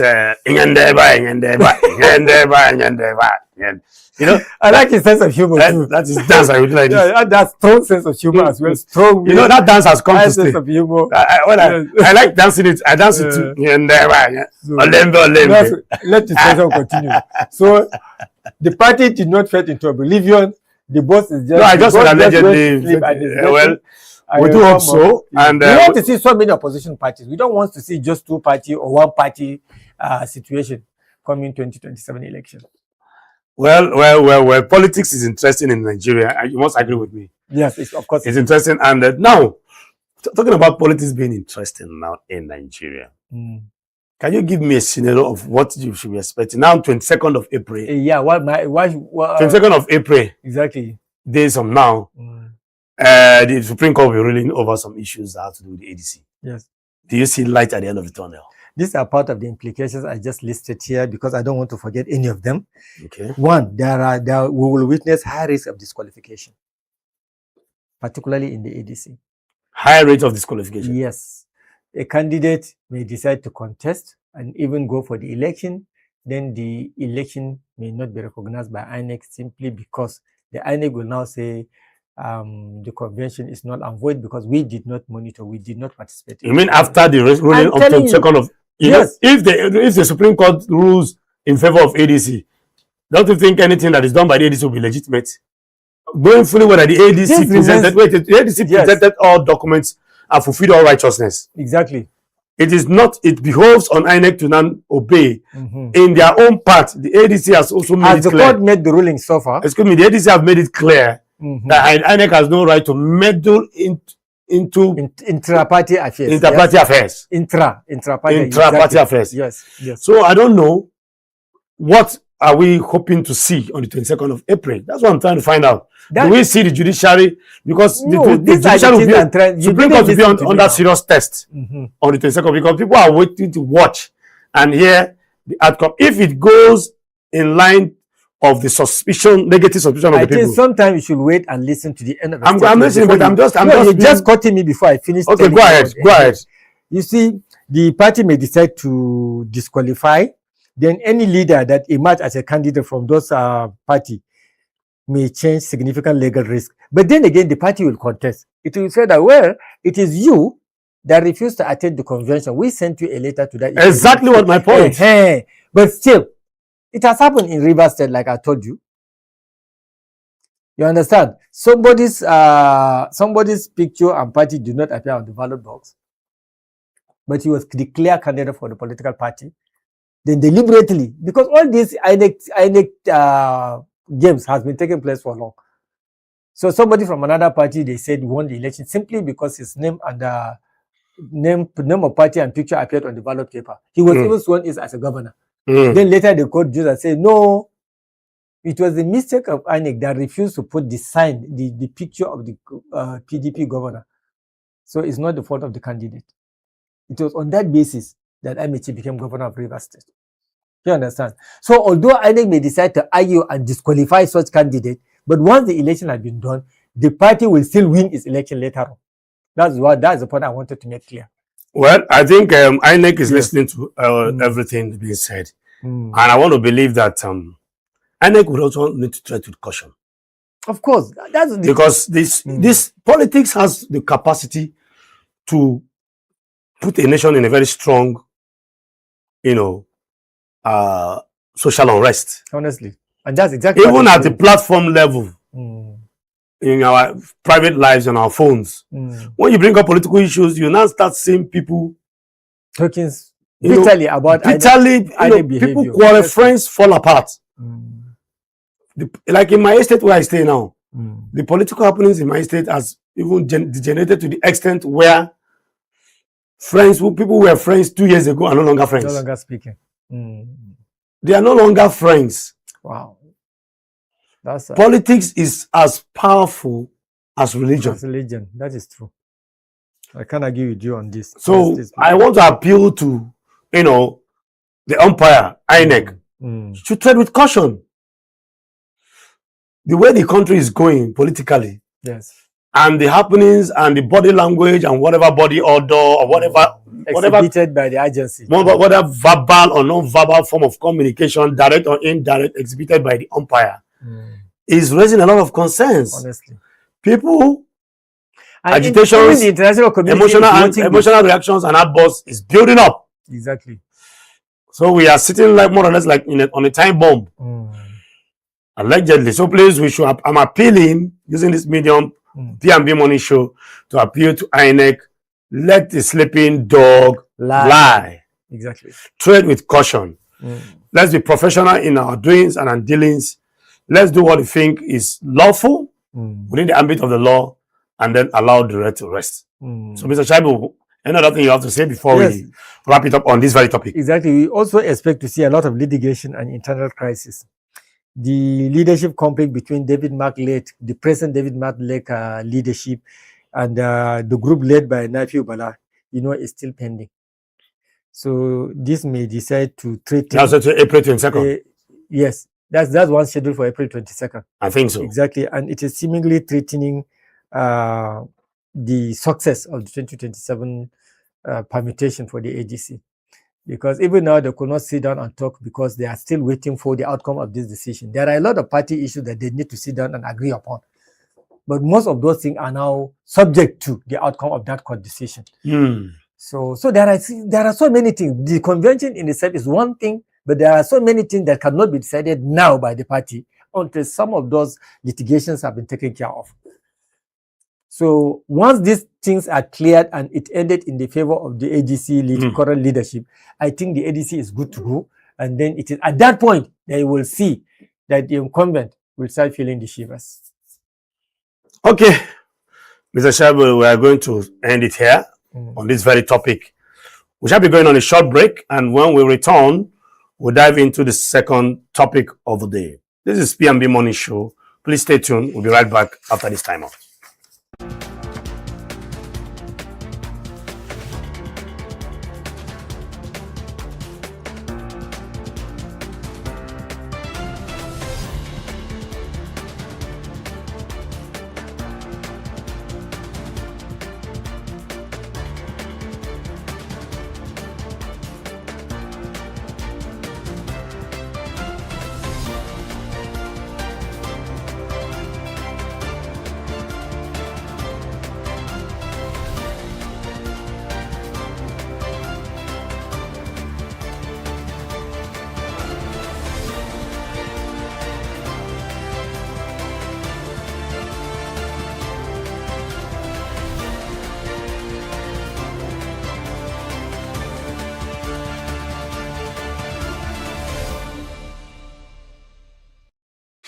All right, welcome back to the P&B Morning Show here in the city of Abuja. My name is Tichidi Kenneth, and I still have with me my colleague and co-host, Mr. Ibrahim Shaibu. Welcome, sir.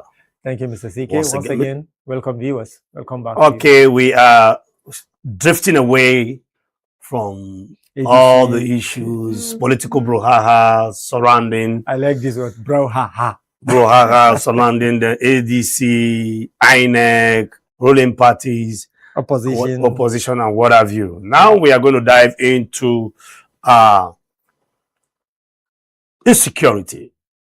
We can't stop talking about it, more especially that today marks 12 years after the adoption of the Chibok girls. Yes. The popular Chibok girls. Was it, what's the number again? The number of the girls, 276. 276, and now we have, how many left? I think about 88 that have still not returned. 88 or 87? 88. I think most of the research I made, I think it's only one that is signifying 89, but mostly actually they are 88.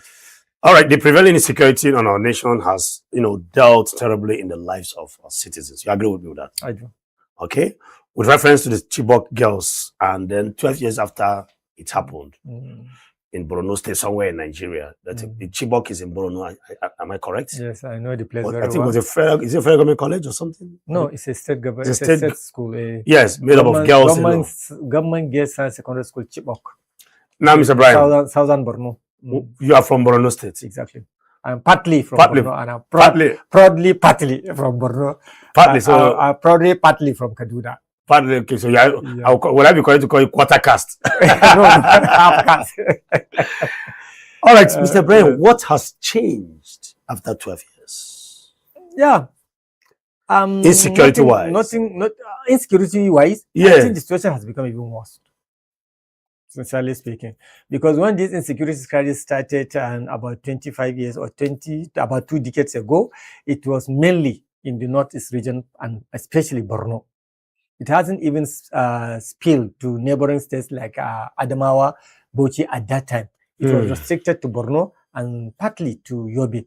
Then gradually it began to eat deep into all northeastern states, including Adamawa, Taraba, Bauchi, Gombe, all regions of the Northeast.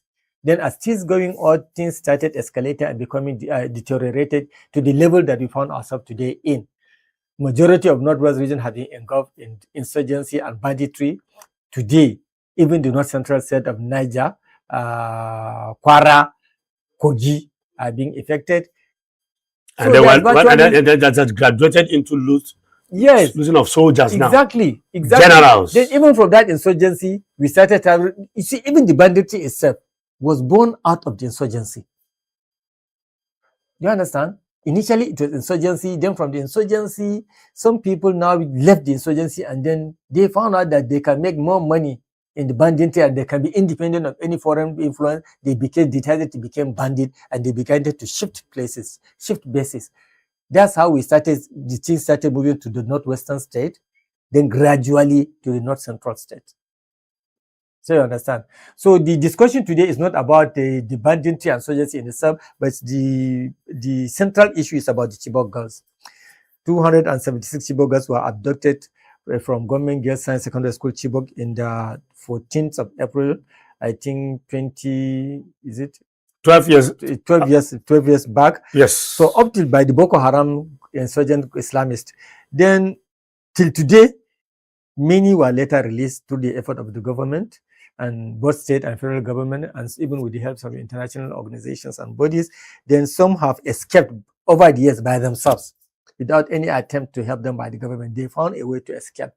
Then, but up to today, there are more than 80, to be precise, about 88 that have still not returned.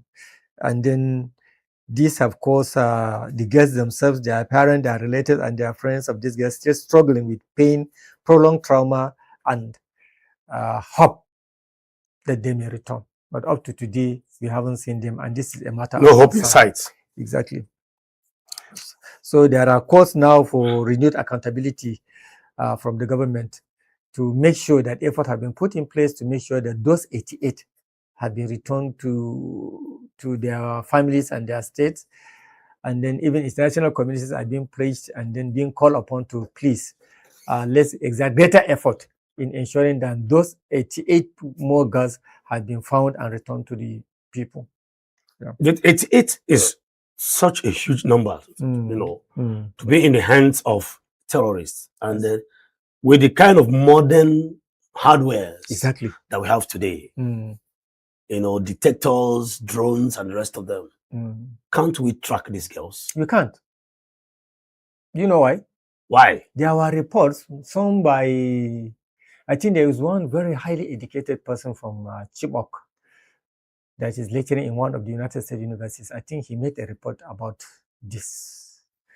He was pointing to the fact that a lot of these girls have been sold into slavery, so you can't even trace them. Some were forcefully married to some of those Boko Haram kingpins or even foot soldiers.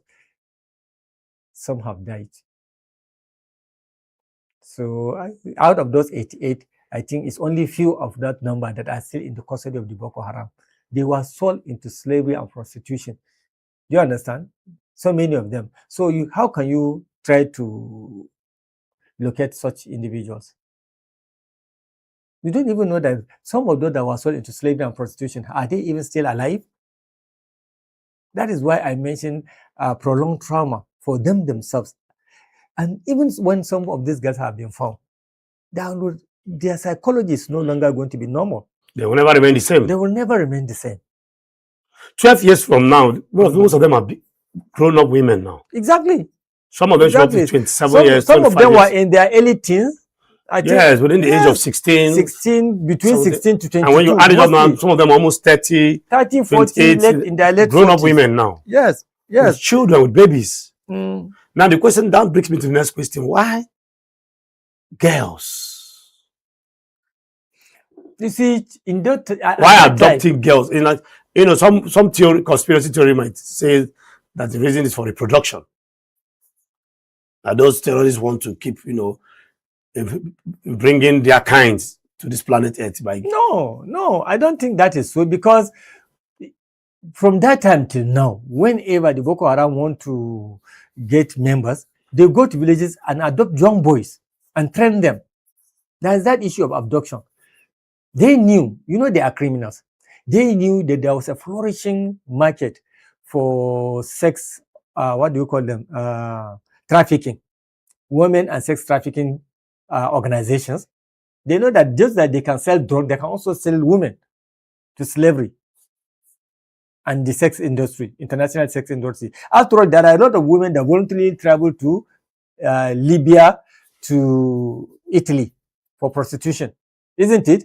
They knew that there's money involved in that. Commercial sex work. Exactly. And then those who run this these sex organizations, this cartel. Those cartels, they go out to buy people and turn them into sex machines. You know that. So the Boko Haram themselves knew also about that. And then at that time, that Chibok area used to be one of the red flag areas where they normally patronize, southern Borno area, where they normally found those Boko Haram. And they knew that there was a girls' school situated along that location. So they decided to just strike. And you see, up till today, the subsequent abduction of school girls in Nigeria have reinforced fears among families, to the extent that it undermines confidence and safety of education. That is why, as we speak today, Northeast is greatly backward in girl child education. As a result of this activity of the Boko Haram? Not just Boko Haram, abduction of girls. Because after that, abduction of girls kept happening. Just recently, it happened about 6 or 7 months ago. It happened in, Kebbi State? They knew that there are money involved. And today now, all girls do not go to school any longer. Not even girls. In my state, Borno State, there are so many local governments whose schools have been closed. People can no longer go to schools. Not only girls, even the boys. But once you deny the girl child an education, you have already killed the society. When you educate one girl, you have educated a nation. When you educate one man, you just educate an individual. Girls, female, women are the live wire of every society. So when our girls are being abducted and sold into slavery, we have been forced to find ourselves in a very sorry situation. Unless the government begins to look at this thing seriously, our individuality, our existence as a human being is going to be greatly affected. Okay, now you have mentioned so many factors, Mm. and you have tried to explain, why the girl child. And I kept asking that question: has anything improved? Which you said nothing No, has nothing improved. is moving. Rather, it has gotten worse. It's gotten worse now. Mm. Now 88 girls or 87 girls are nowhere to be found. Nowhere to be found. And after then, we've had kidnaps of other issues of kidnapping of girls. Yes, again. It has happened several times. It has happened in Kebbi. It has happened in Kaduna. It has happened in Kwara. The same girl child. The same girl child, yes. The same girls. So it is still happening. As it's only on rare occasion that they are being returned. And this spells doom for us as a nation. We need to protect our girls in this country. And you say most of them are sold mostly to enhance the trade that has to do with prostitution. Yes. Because some of these cartels and merchants come to buy these things. Exactly. And trafficking and all those criminals work hand in hand. The insurgents, sex and women the traffickers, drug cartels, the bandits, they are friends to one another. They see each other in the bush. They work together hand in hand. They work hand in hand, yes. They work hand in hand. They may be in the bush. They may see a insurgent group going along with girls. They may be there trying to shift their consignment. They will greet and say, okay, we can buy this thing off you. They will decide to sell. They meet, all of them in the bushes. They meet, they know themselves. So that is why it's absolutely very difficult to find those 88 that are still unaccounted for. So how did you find ourselves in this kind of situation, Mr. Ibrahim? And what do you think, what advice do you have that can help bring us out of this situation? Well, okay, the truth is that this Chibok girl situation has exposed us not only to security failure of the government, but also to failure of a sustained attention. That is the inability of the government to begin to start and finish a project. Initially they show good sign of body movement that they are going to bring those girls. They keep saying that we are going to bring them, we are going to bring them. Until today, only a few of them have been brought back. So it exposes the failure of the sustained attention by the government. Then I think what the government should do is that it should intensify effort to locate those missing girls and ensure transparency and accountability of those girls. Then again, we need to call upon the United Nations and international communities to renew engagement and support coordinated effort to protect children and to safeguard their welfare and their education. Because before now, we used to see a situation whereby situations like that would have been taken wholeheartedly by the United Nations and UNICEF. But particularly regarding girls' issues now in Nigeria, I don't think it is having any vibe, any attention from the international communities. International communities in themselves are now after resources. Not after protecting lives. Not after protecting life and properties and even education. UNICEF used to be a very strong institution educationally in promoting the education of the children. But now you don't see them happen. You don't see them. You don't feel their activities. Yes, you don't feel their activities anymore. So now that the international organizations are more concerned with encouraging us to go and visit the World Bank, the International Monetary Fund, to start taking loans. So that when we are unable to pay those loans, they will now come and say, okay, since you cannot pay this loan, let's go into partnerships regarding so material, so resources in your country. That's what is happening. So are we likely to see this situation? Have we lost hope on those girls? Do you see any possibility of those 87 girls, whether even though it is 30, returning? As hopeful as I am always over things, in this particular situation, I can see the hope is very slim. Very slim? Yes, because of the reason I initially gave you, because most of these girls have been trafficked into sex slavery and other things. They've been trafficked into slave trade. Exactly, into slavery. Yes. So there's no hope. I can remember there was one time that the insurgent group is threatening government that if you don't assent to our demands, we are going to sell these girls to slavery. They openly said it at one time like that. Boko Haram. That means they know the market. I told you they work hand in hand. all those different groups, the insurgent group, the terrorists, the drug traffickers, women traffickers, they work together. They know themselves. The bandits. And these are human beings like me and you. Exactly. Human being without conscience. Unlike you have a heart, you have conscience. I don't think they do. All right, before we wrap it up for this morning, okay, what are your takes? What do you have to say to government? What do you think government can do in this situation for preventing it from happening going forward again? Provide the necessary security around all girls' schools in Nigeria. Okay. And then exert greater effort in collaboration with other international agencies to continue the search for the missing girls, even if it requires going into deal with some of these terrorist organizations. Although I know international organizations always frown against that, and even the Nigerian government, like we have in the Chile market. Exactly. But unless we do that, the life of these girls are in threat. If serious commitment and effort is being put into place, I knew they can be found. Can they de-radicalize these girls if they bring them back?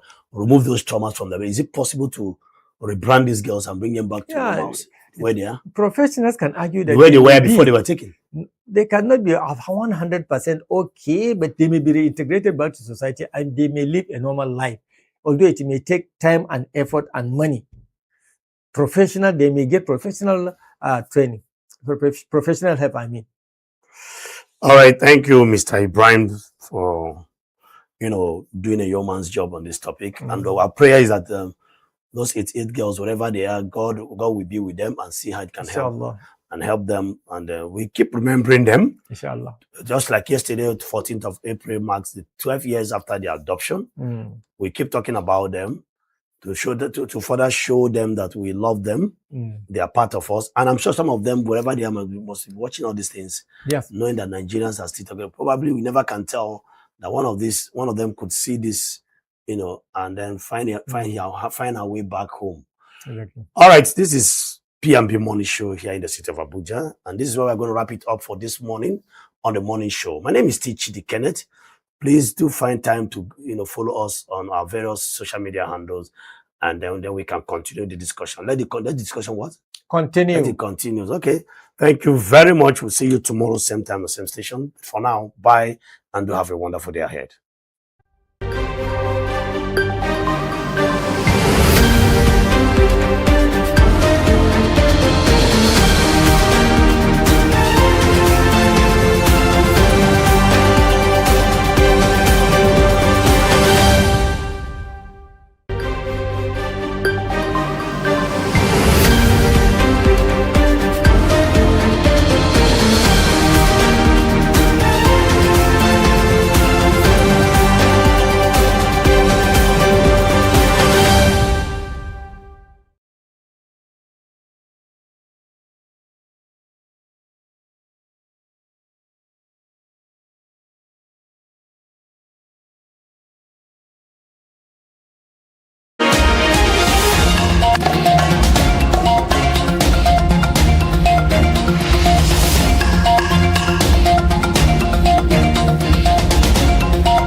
Assalamu alaikum masu kallon da saurare, barkamu da sake kasancewa tare da ku a labarin P&B wanda ni Sadiq Nuhu zan karanto. Farko ga kansu. Gwamnatin tarayya ta cire zargin ɗaukar nauyin ta'addanci da tuhume-tuhume da ake yi wa Abubakar Malami. Aregbesola ya soki hukumar zaɓe ta ƙasa INEC kan halartar taron ADC, ya ce an cika dukkanin sharuɗan da suka kamata. Rundunar sojin Najeriya ta tabbatar da mutuwar wani babban kwamandan ta a Mankunu na jihar Borno da ke arewa maso gabacin Najeriya. Elon Musk ya ce an hana shi lasisin gudanar da kamfani a Afirka ta Kudu saboda shi ba bakar fata bane.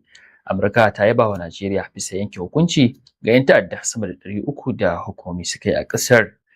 Karamar hukumar Gwale ta sami kyautar naira miliyan 5 bayan lashe gasar ƙwallon ƙafa na Kano. Gwamnatin tarayya ta gyara tuhume-tuhume da ake yi wa tsohon Attorney General na gwamnatin tarayya Abubakar Malami da kuma ɗansa Abdulaziz inda ta cire zargin da ya shafi tallafawa ta'addanci kamar yadda jaridar The Cables ta rawaito. A zaman kotu na yau Laraba, lauyan hukumar DSS Akilola Kayinde ya sanar da kotun cewa an yi wannan gyaran tare da neman a maye gurbin tsohuwar karar da kuma sabuwa. Sabuwar tuhumar ta ta'allaka ne kan mallakar makamai ba bisa ka'ida ba. Lauyan wanda ake kara Sha'ibu Arwa ya tabbatar da cewa an ba su sabuwar takardar karar kuma ya amince a karanta musu bayan an karanta. Malami da ɗansa su musanta zarge-zargen. Da shari'a Joyce Abdulmalik ta amince su ci gaba da kasancewa a kan beli da aka ba su tun ranar 27 ga watan Fabrairu. Kotun ta ɗage sauraron shari'ar zuwa ranakun 26 ga Mayu da kuma 15 ga watan Yuli domin ci gaba da shari'ar. A cikin sabuwar karar ana zargin an gano makamai da harsasai a gidan Malami da ke birnin Kebbi.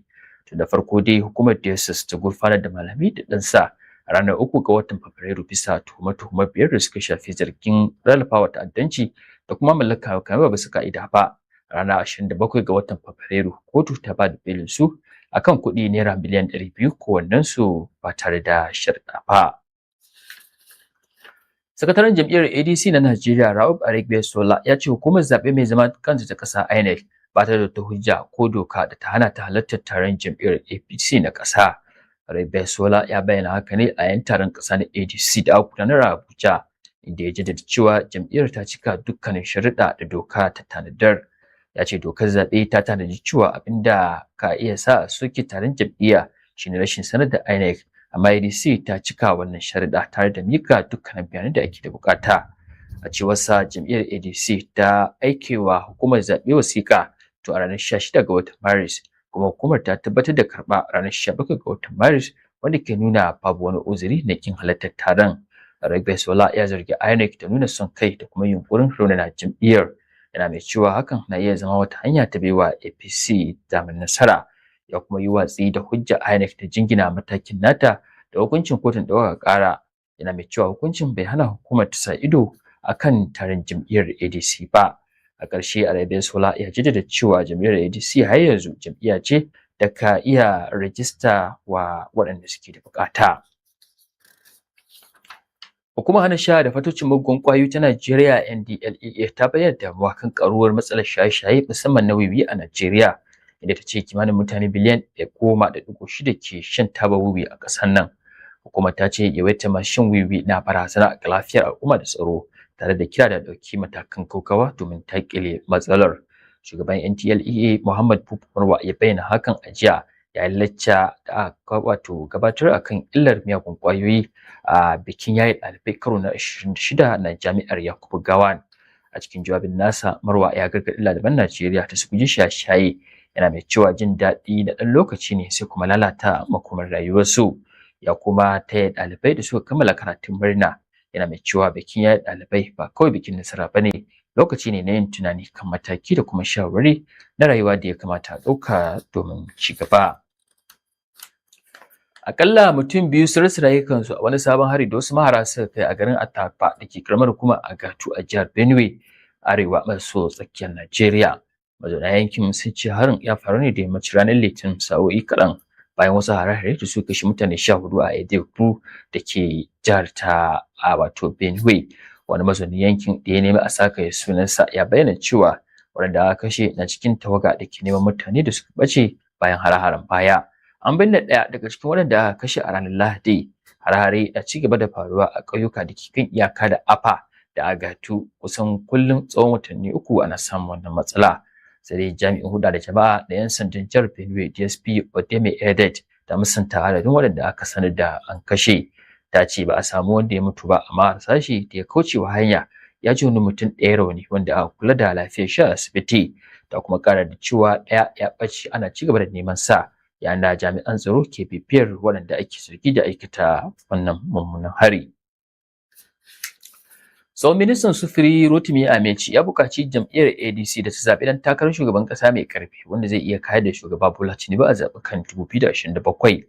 Amechi ya bayyana haka ne bayan ya yi gargaɗi ga mambobi da su guji la'akari da ƙabilanci addini wajen zaɓen ɗan takara.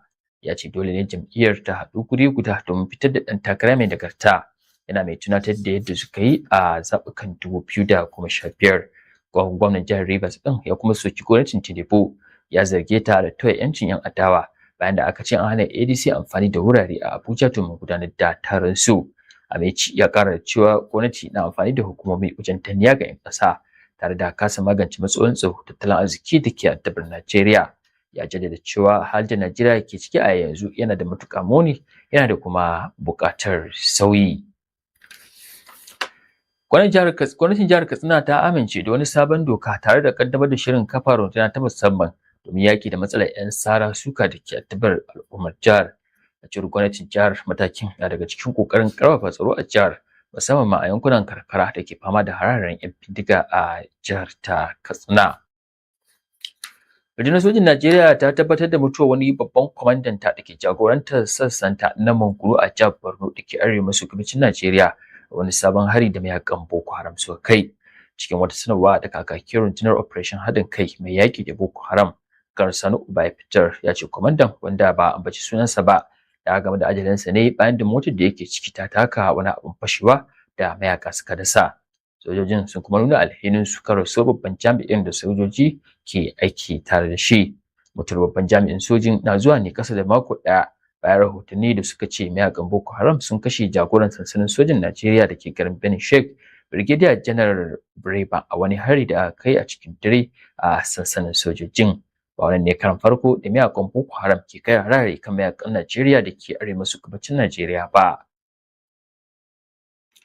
Kotun tarayya ta ce za ta bayar da tallafin jin kai ga iyalai da harin jirgin sama ya shafa a Jili da ke jihar Borno, kamar yadda ministan labarai da wayar da kai Muhammad Idris ya sanar a wani taron manema labarai. Jaridar The Nation ta rawaito cewa gwamnatin ta ba da umarnin gudanar da cikakken bincike a kan harin da sojoji suka kai.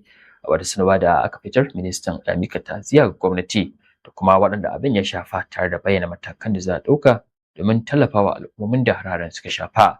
A cewar Idris, gwamnatin tarayya ta aike da gwamnatocin Borno da Yobe da kuma hukumar bayar da agajin gaggawa, tallafi ga waɗanda hararen suka shafa. Shugaban Majalisar Dattawan Najeriya Godwin Akpabio ya kare shugaban hukumar zaɓe ta ƙasa mai zaman kanta INEC Josh Amopitan kan zargin nuna ɓangaranci da ake dangantawa da shi a wani saƙo da ya wallafa a shafinsa na X wato Twitter. Jaridar The Cable ta rawaito a kwanakin baya wasu rahotanni da ake ta yaɗawa a yanar gizo cewa Amopitan da kanshi ya tura wani saƙo na Twitter da ke goyon bayan jam'iyyar APC.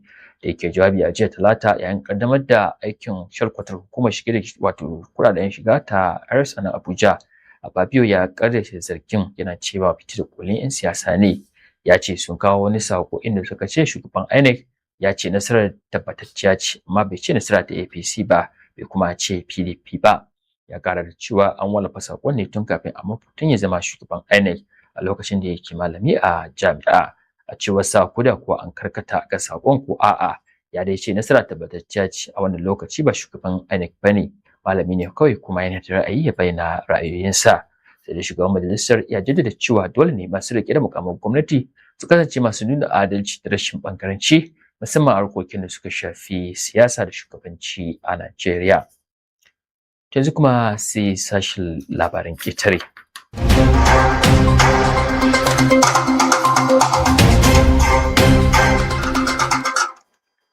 Shugaban kamfanin na SpaceX kuma mamallakin kafar sadarwa ta X wato Twitter, Elon Musk, ya zargi gwamnatin Afirka ta Kudu da nuna masa wariyar launin fata.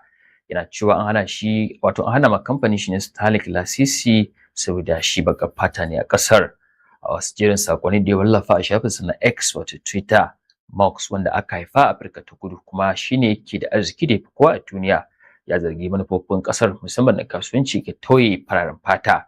Ya ce dokokin Afirka na Kudu na buƙatar a bawa su rukunin jama'a da aka nuna wariya kamar baƙar fata da mata kaso a kamfanoni da aka ba su lasisi don ba da gudunmawarsu wajen wahalar da ya sha wajen samun waɗannan lasisi. Sai dai kuma jami'in gwamnatin ƙasar sun musanta zargin, suna cewa matsalar ita ce Starlink bai cika sharuɗin doka da kasuwanci ta ƙasar Afirka ta Kudu ta tanadar ba. Sun kuma ce kamfanoni da dama da ƙasashen ƙetare na aiki a cikin ƙasar cikin nasara ba tare da tsangwama ba, amma fa idan sun bi dokokin ƙasar. Saboda haka rikicin ya ta'allaka ne kan bin doka da kuma sharuɗan lasisi, ba wai wariyar launin fata ba, kamar yadda Musk ya faɗa a cewar gwamnatin Afirka ta Kudu. Zaman shugaban kasar Vietnam To Lam ya tattauna da takwaransa na China a yayin ziyarar da ya kai birnin China wato Beijing. Kafiyar labarai ta China ta ce Xi Jinping ya bayyana aniyarsa da yin aiki tare da Tom Lam domin ci gaba da karfafa aƙidar su ta gurguzu. Ƙasashen biyu na Vietnam da China su nemi karfafa alaka da suke da ita a tsakanin su na tattalin arziki da kuma batutuwan da suka shafi haraji da shugaban Amurka ke kakabawa shugabannin duniya. Wanda a makon da ya gabata, Tom Lam ya zama shugaban Vietnam mafi ƙarfi uku a cikin gwamnan shekaru. A lokacin babban taron ƙasar ya zaɓe shi a matsayin shugaban ƙasa, ƙari akan matsayinsa na shugaban jam'iyyar gurguzu ta ƙasar. A yau Laraba ne Papa Roma Leo ya isa ƙasar Kamaru a wani ɓangare na ziyarar da yake a nahiyar Afirka. A yayin ziyarar zai gana da Paul Biya, shugaban ƙasar da ya fi tsufa a duniya, wanda ke jagorantar ƙasar sama da shekaru 40 da suka gabata. A ranar Alhamis wato gobe, Papa Roma zai je Bamenda, birnin da ke da zaman cibiyar faɗan 'yan ware fata a ƙasar mai karfe da wato ƙasar da ke da masu harshe biyu. Jagora na ɗarikar Katolika na duniya zai jagoranci gangami na addu'a, kuma ana sa ran zai gabatar da muhimman jawabai na saƙon zaman lafiya da sasanto. Tun bayan da faɗa ya ɓarke a 2017 a ƙasar ta Kamaru, ake ta kiran tattaunawa domin sasanta rikicin a hanyar ruwan sanyi. Mataimakin shugaban Amurka J.D. Vance ya ce ya yi amanna masu shiga tsakani a Iran suna son a cimma matsaya, amma kuma ya ce rashin yarda tsakanin gwamnatin Amurka da Iran abu ne da za a iya magance shi nan take. Wakilin BBC ya ce J.D. Vance ya ji daɗi sosai inda Amurka ta tsaya da ƙasar ta Iran.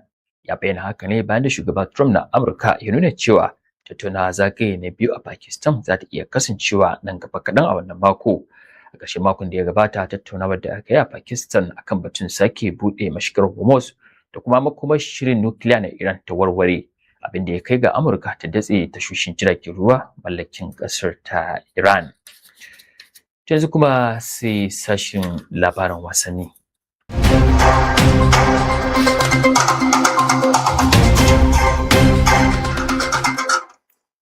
Karamar hukumar Gwale a jihar Kano ta lashe gasar ƙwallon kafa ta gidauniyar Steering Community Development Foundation ta shirya, inda ta sami kyautar kuɗi har naira miliyan 5. A sakamakon gasar dai karamar hukumar Nasarawa ta zo ta biyu inda ta sami kyautar naira miliyan 2, yayin da karamar hukumar Dala ta zo uku tare da kyautar naira miliyan 1. Sauran ƙungiyoyi da suka fafata a gasar sun sami tallafin naira 200,000 kowannensu a matsayin ladan shiga gasar, wanda ya sa jimillar kuɗaɗen da aka raba ya kai miliyan 8,200,000. Gasar, wacce ta hada da kungiyoyi 16 daga ƙananan hukumomi 15 na yankin Kano ta tsakiya, a shirya ta ne don bunƙasa rayuwar matasa, fito da hazikai da kuma ƙarfafa haɗin kai a tsakanin al'umma. Ba shirya gasar dai sun bayyana cewa an kirkire ta ne domin baiwa matasa dama da nuna ƙwarewarsu a harkar ƙwallon ƙafa, tare da inganta zama lafiya da haɗin kai a tsakanin al'umma. Da suke jawabi a wajen taron, wakilin gidauniyar Steering sun bayyana a wasannin a matsayin muhimman ginshiki wajen jan hankalin matasa, sama da damar tattalin arziki da kuma zamantakewa. Su kuma yi kira da a ƙara haɗa kai tsakanin gwamnati, ɓangaren masu zaman kansu da kuma abokan hulɗa na ci gaba domin faɗaɗa shirye-shiryen wasanni a matakin ƙasa. Manchester United na sa ido kan 'yan wasan Bournemouth Junior Kropi da mai tsaron bayan Argentina Marcos Sessegni, kamar yadda jaridar Mail ta rawaito. Bayern Munich na son ɗaukar ɗan wasan Newcastle United Anthony Gordon. Aston Villa suna nuna sha'awar ɗauko mai tsaron ragan Ingila James Trafford. Dan wasan ya shiga kwantaragi da Manchester United ne a karkar wasar ta gabata, sai dai suka gaza hanzarta mai gurbinsa da Gianluigi Donnarumma. Liverpool na son ɗaukar Bozoma Tore a kakar wasa. Dan wasan mai shekaru 20 ya yi nasarar haihuwa tare da Hoffenheim a kakar wasan da bana, da zai ƙara inganta tsaron bayan Liverpool da ke fama da koma baya, kamar yadda Team Talk ta rawaito. Wani matashin dan ƙwallon kafa da ke buga gasar Premier ta Ghana, Dominic Frimpong, ya rasa ransa bayan 'yan fashi da makami sun kai hari kan motar tawagar su yayin da wasu daga wasanni. Kuma ƙwallon kafa ta Ghana GFA ta tabbatar da faruwar hakan a ranar Litinin, suna mai bayyana mutuwar a matsayin babbar rashi ga ƙungiyar Brecon Chelsea da kuma harkar ƙwallon kafa ta ƙasar baki ɗaya. A wata sanarwa da ƙungiyar Brecon Chelsea FC ta fitar, ta ce wasu mutane dauke da makamai cike da bindigogi masu sarrafa kansu sun buɗe wuta kan motar 'yan wasan, lamarin da ya tilasta musu tserewa zuwa cikin daji domin tsira da rayukansu. Rahotanni daga 'yan sanda sun ce harin ya faru ne da misalin karfe 10:30 na dare akan hanyar Ahiresu zuwa Kwame Dumuso Sireso da ke yankin Inahahin a kudancin jihar Ashanti. An ce Primpo ya samu raunuka daga harbin bindiga da daga bisani ya mutu a asibiti yayin da ake kokarin ceto rayuwarsa. Hukumar kwallon kafa ta Ghana ta bayyana Primpo a matsayin matashi mai hazaka wanda yake nuna kwazo da jajircewa a wasan kwallon kafa ta kasar Ghana. Da wasan da shekaru 20 ya kuma Brecon Chelsea a matsayin aro daga kungiyar Aduana Stars a farkon shekarar nan, inda ya buga wasanni 13 tare da zura kwallaye 2 a waɗannan wasanni. Tun da muka kawo ƙarshen labaran na P&B sai dai kafin mu karkare ga kanin labaran. Wani cewa gwamnatin tarayya ta cire zargin ɗaukar nauyin ta'addanci da tuhume-tuhume da ake yi wa malami. Adegbessola ya soki aine kan kin halartar taron ADC yana mai cewa an cika dukkan sharuɗa. Rundunar sojin Najeriya ta tabbatar da mutuwar babban kwamandanta a Mankuru na jihar Borno. Elemox ya ce an hana shi lasisin gudanar da kamfani a Afirka ta Kudu saboda shi ba bakar fata bane. Amurka ta yaba wa Najeriya bisa yanke hukunci ga 'yan ta'adda sama da 300. Karamar hukumar Gwale ta sami kyautar naira miliyan 5 bayan lashe gasar kwallon kafa ta Kano. Tun da muka kawo ƙarshen labaran na P&B a wannan dare sai kuma gobe idan Allah ya kama da misalin karfe 6 yake fatan dawowa don sake kawo muku sababbin labaran. Da fatan zamu kwana lafiya.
Good afternoon and welcome to The World in 30 Minutes on Politics and Business Television. I am Sadat Suleiman Kamba. Many thanks for joining us.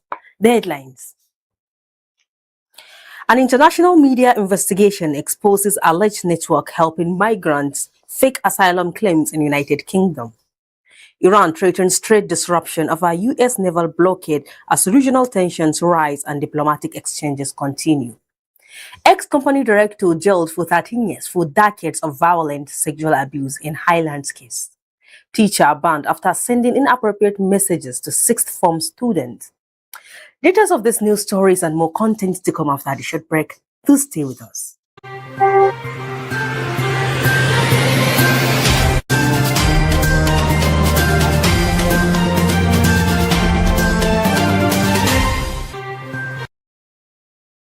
Welcome back. As global tension focuses on diplomatic efforts surrounding the Iran conflict, Israel has intensified its military operations in Gaza while restricting the flow of humanitarian aid. Economic experts and Palestinian officials warn that these actions have contributed to what is being described as an engineered, compounded famine in the enclave, with severe shortages worsening living conditions. Since the October 2025 ceasefire with Hamas, Gaza's government media office reports over 2,400 alleged violations by Israeli forces, resulting in more than 700 deaths. Airstrikes have continued at a high rate, including deadly attacks that killed civilians, among them children.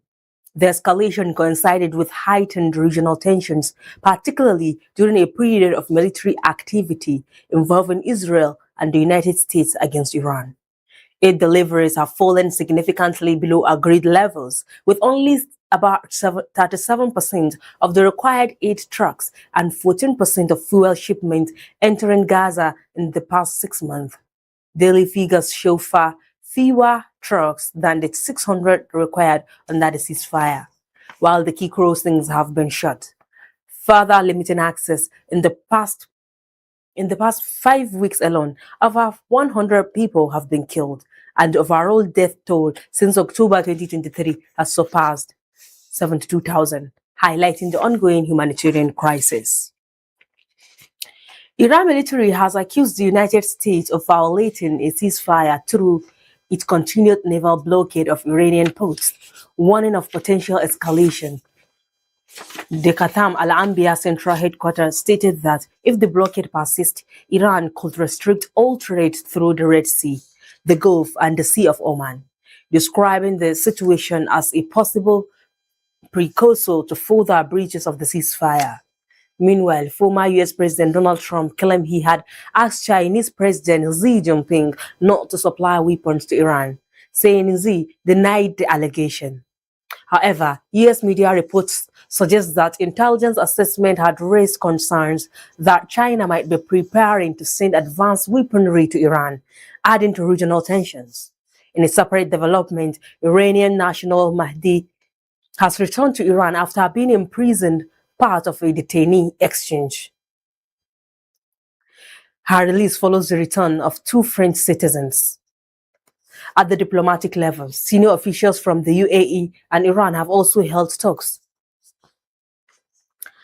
An international media undercover investigation that has uncovered an alleged network of law firms and advisors of pounds to help them falsely claim to be gay in order to report. Individuals whose visas are about to expire are coached with fabricated personal stories and guided on how to produce fake supporting evidence, including letters, photographs, and medical reports. These migrants then apply for asylum, arguing they would face persecution if returned to countries such as Pakistan or Bangladesh, where same-sex relationships are criminalized. The UK asylum system is designed to protect individuals at genuine risk, including those facing discrimination based on sexual orientation. In response, the UK Home Office warned that anyone attempting to exploit the system would face strict legal consequences, including possible removal of the country. The investigation suggests that the alleged scheme is being used mainly by migrants with expired legal visas, rather than those entering the UK through irregular routes, raising concerns about abuse of the asylum process.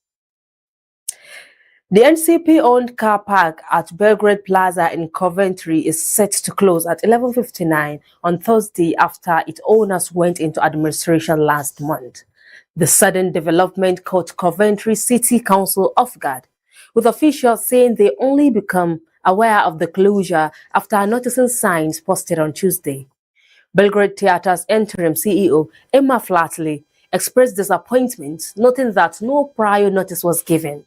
She said the car park was valuable for patrons and the theater had hoped to alert visitors in advance. Despite the setback, she added that alternative parking options exist across the city and indicated openness to working with the council on a potential management partnership.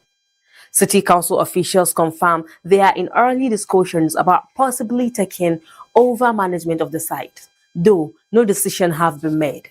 Meanwhile, administrators stated that the closure is due to the site being financially unviable, adding that efforts to reach agreements to keep it open were unsuccessful, alongside other loss-making locations.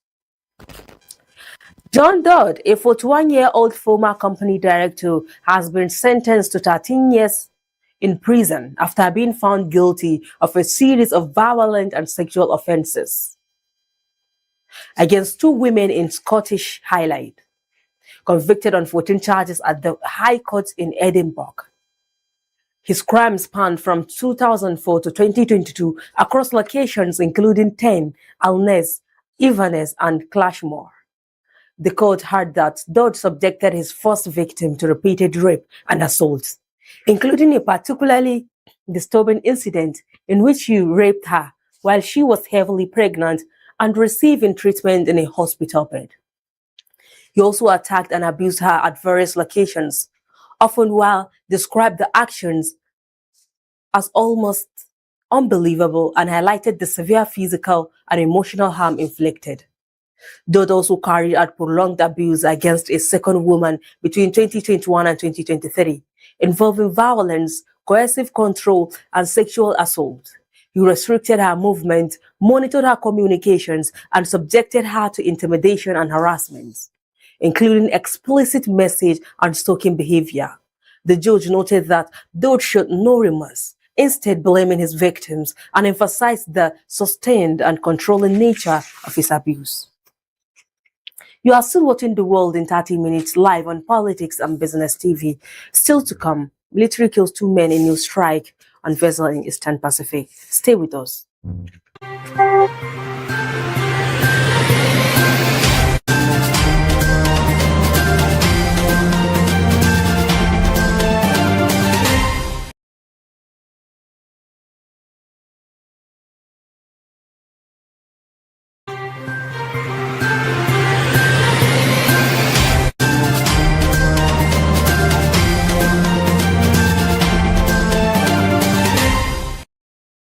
Welcome back. A former private school teacher, James Samson, 46, has been banned from the teaching profession after sending inappropriate and overly familiar messages to a sixth form student. A teaching regulation agency panel found that Samson, who worked at Luckley House School in Berkshire, contacted the pupil outside school hours, including during holidays, after obtaining her phone number. The panel reviewed 41 pages of WhatsApp messages sent between November 2023 and May 2024, which included the late-night texts and messages on Christmas Day and New Year's Eve. Some messages were described as unprofessional and suggestive, with the student reported finding them weird and not typical of teacher behavior. Samson was dismissed from his role as head of geography and form tutor in July 2024 following a school investigation.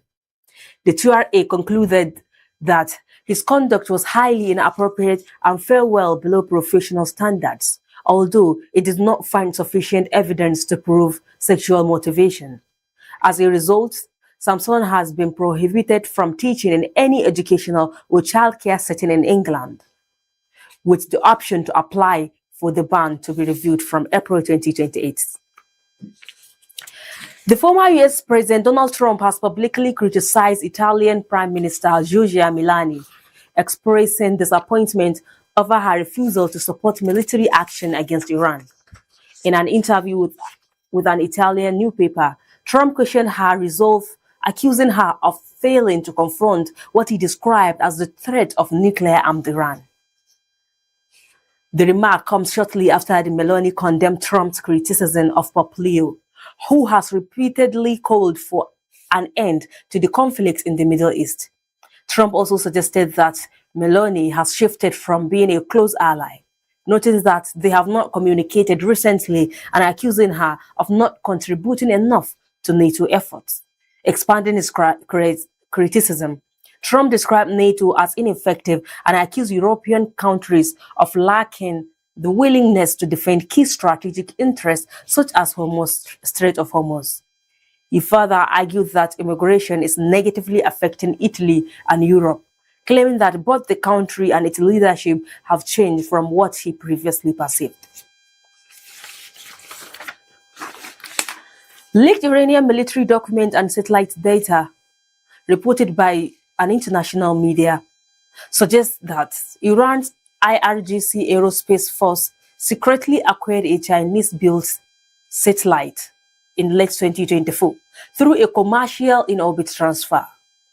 The satellite was allegedly used to monitor U.S. military installations across the Middle East, including bases in Saudi Arabia, Jordan, Bahrain, Iraq, Kuwait, Djibouti, and Oman, as well as key civilian infrastructure in the Gulf. China has strongly denied the claims, with its foreign ministry describing the report as purely fabricated and rejecting any suggestion of military support to Iran. Beijing maintained that the satellite transfer was conducted under a commercial arrangement with no direct state involvement, while warning that any U.S. actions such as tariff increase based on the allegation will prompt retaliation.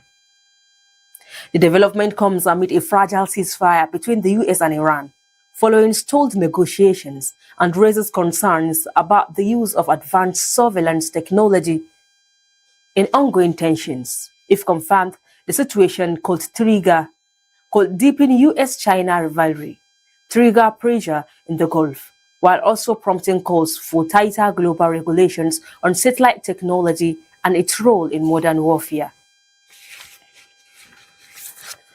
An Iranian delegation led by Abbas Arachi and Mohammed Bagher reportedly changed its travel plans after receiving security warnings that their aircraft could be at risk. The delegation diverted mid-flight to Mashhad and returned to Tehran via land routes, avoiding predictable movement following unsuccessful talks in Islamabad with the United States. Amid rising tensions in West Asia, India's External Affairs Minister S. J. Shankar held urgent discussions with counterparts from several countries, including Israel, Australia, Singapore, and Kuwait. India has also evacuated nearly 1 million nationals since late February, relying on alternative travel routes as airspace restrictions continue, while its missions assist citizens and coordinate return of efforts. In parallel diplomatic exchange, Jaishankar and Israeli Foreign Minister Gideon Saar discussed Iran's nuclear program, maritime security, and regional stability, particularly the Strait of Hormuz. Iran has urged India in its role as BRICS chair to help mediate the crisis, but divisions within the bloc have limited collective action, with analysts noting competing geopolitical interests and the absence of unified response. And that wraps up the program. But before we go, deadlines again. An international media investigation exposes alleged network helping migrant fake asylum claims in UK. Iran threatens trade disruption over US naval blockade.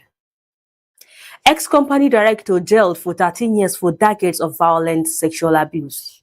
Teacher banned after sending inappropriate messages to sixth form students. For more updates and in-depth analysis, follow Politics and Business TV English on YouTube and Facebook. Connect with us on Instagram at P&B TV English and TikTok at P&B TV English. Remember to subscribe and stay informed. Sar Suleiman Kamba. Goodbye.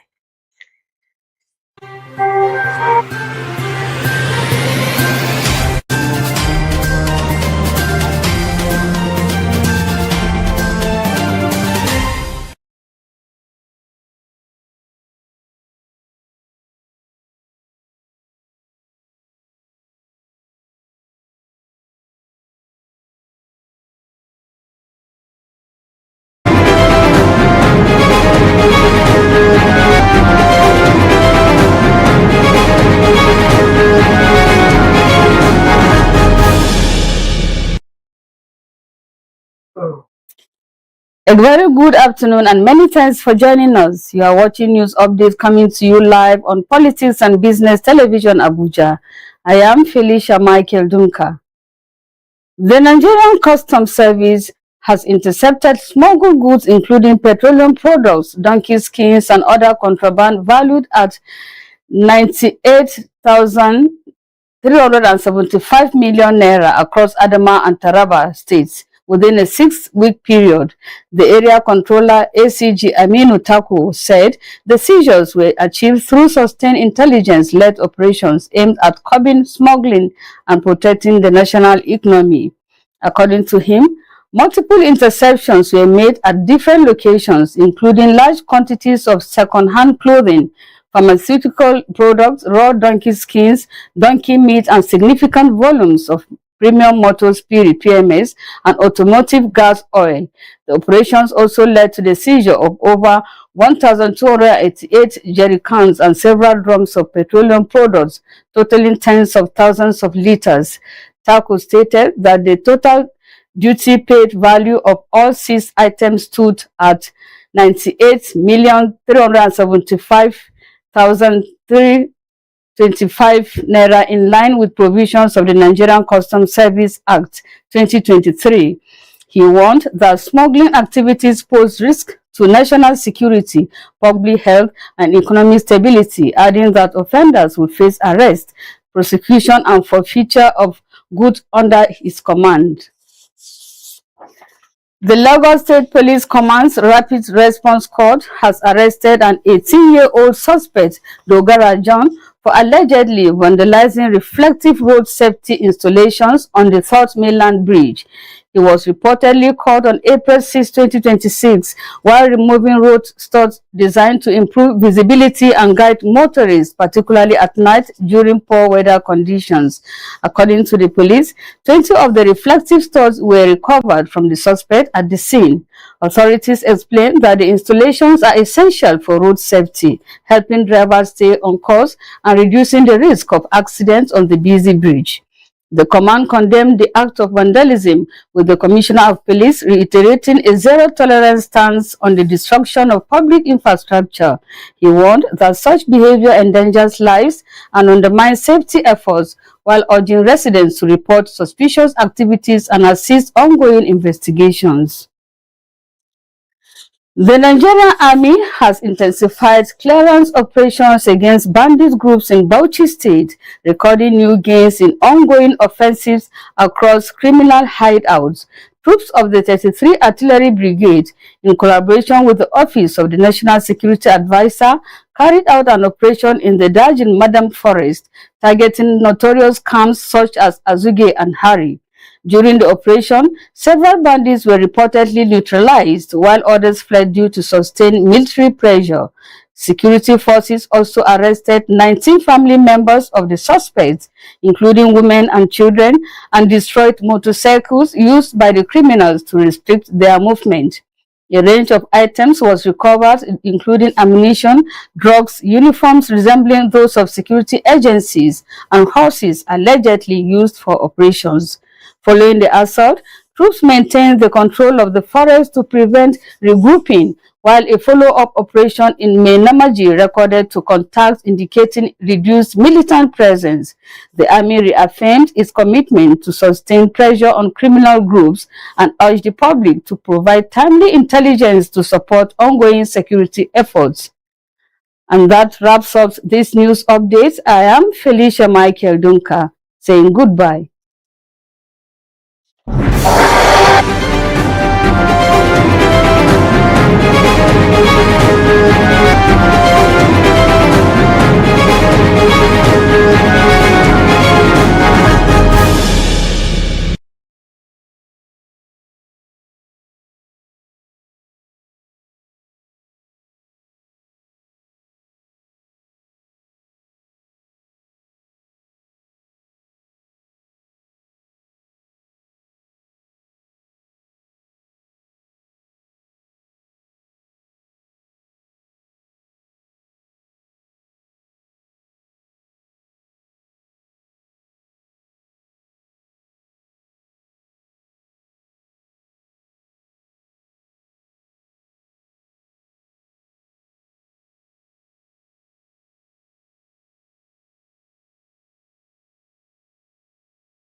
A very good afternoon and many thanks for joining us. You are watching news updates coming to you live on Politics and Business Television Abuja. I am Felicia Michael Dunka.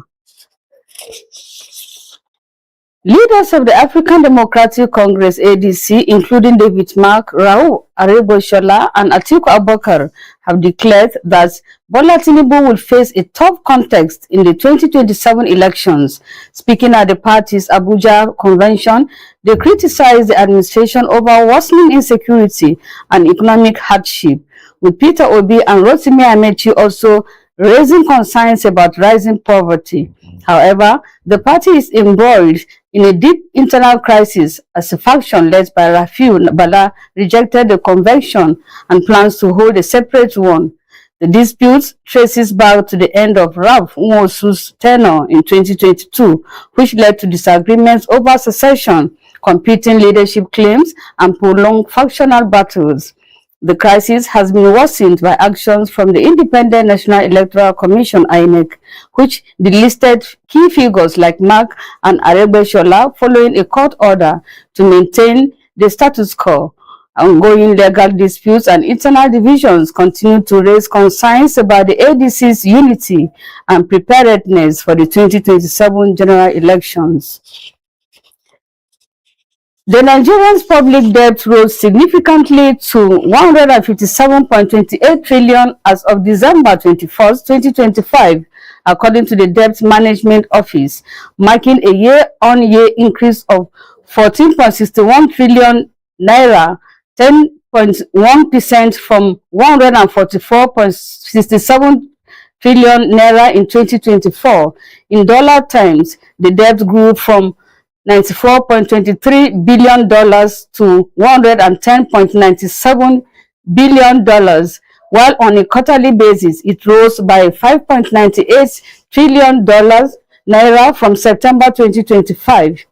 Domestic debt remained the largest component, accounting for 53.27% of the total and increasing from 74.38 trillion naira in 2024 to 84.85 trillion naira in 2025.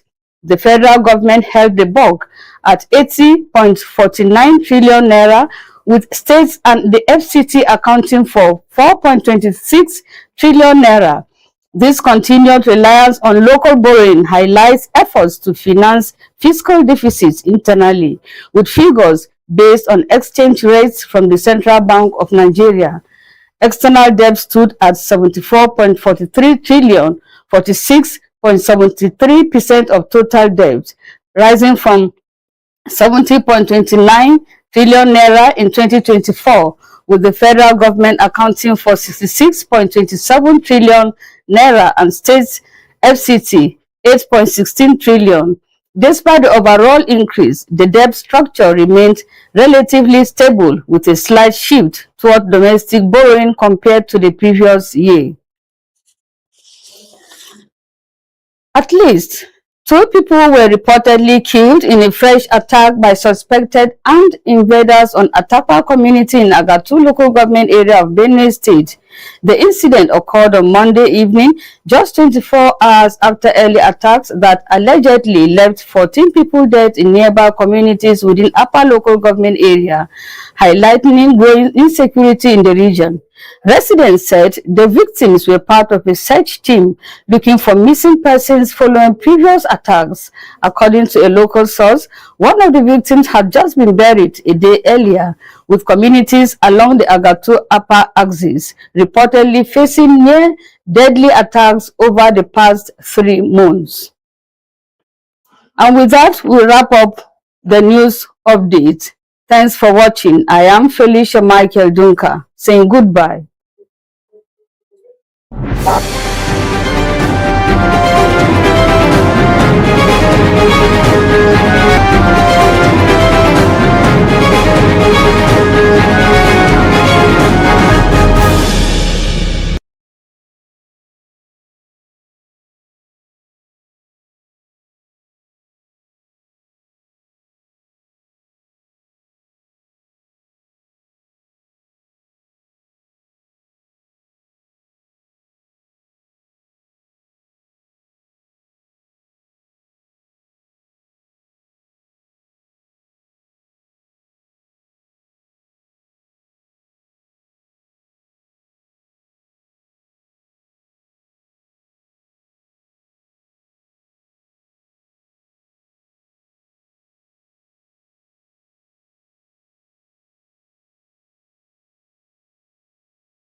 to continue. Unless I want second for you.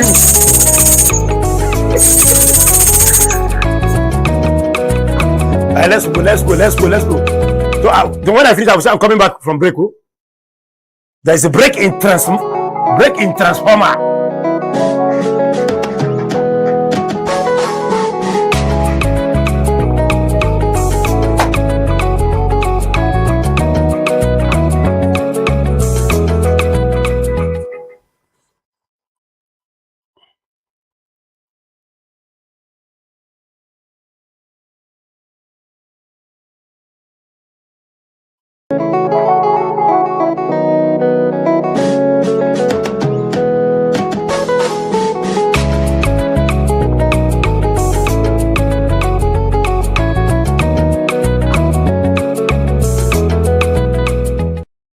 Do Allah, we have apologies for the break in transformer. Who am I correct?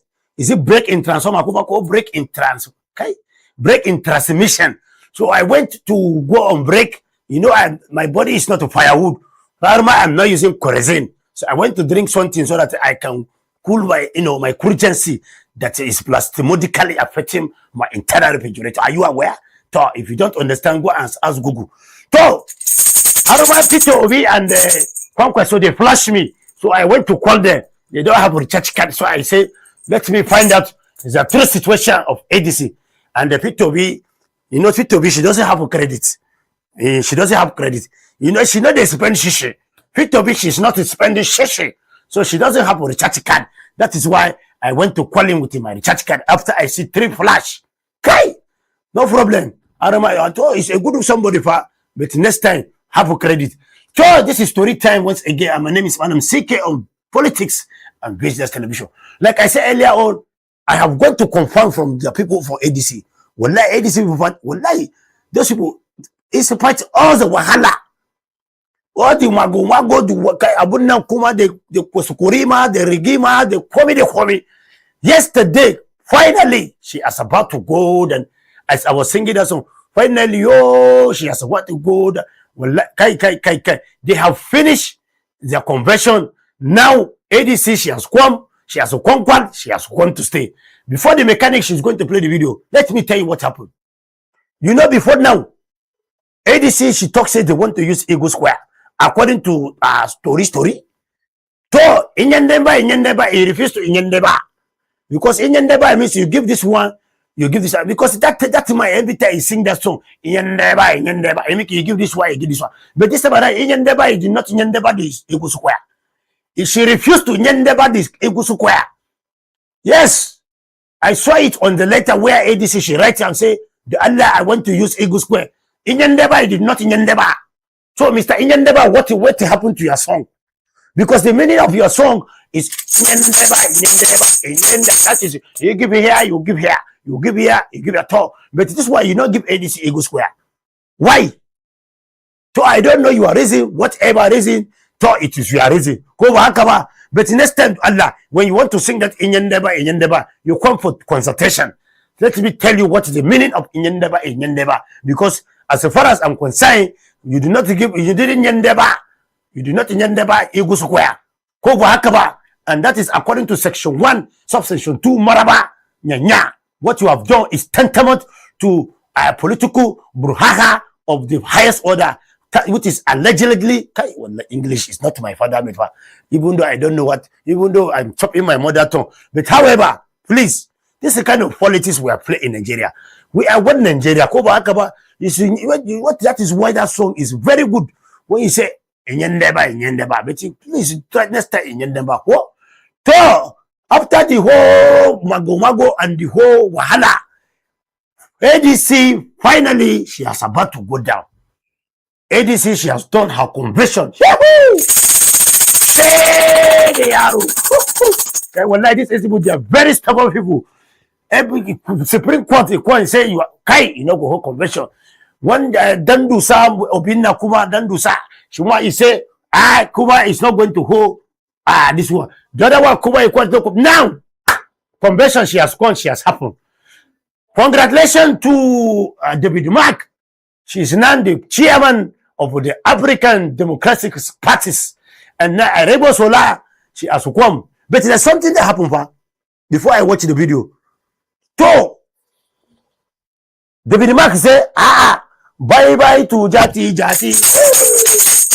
Bye bye to Jati. That is what David Mark is talking. That bye bye to Jati, bye bye to tyranny. That pow, life just clear. There's not going to be any Jati, any going forward. Arebo Solakuma, that one she can't talk something. I'm not the one that said it to, so I'm not aware. Arebo Sola she can't talk say that. Do you know what Arebo Sola talk? You want to know?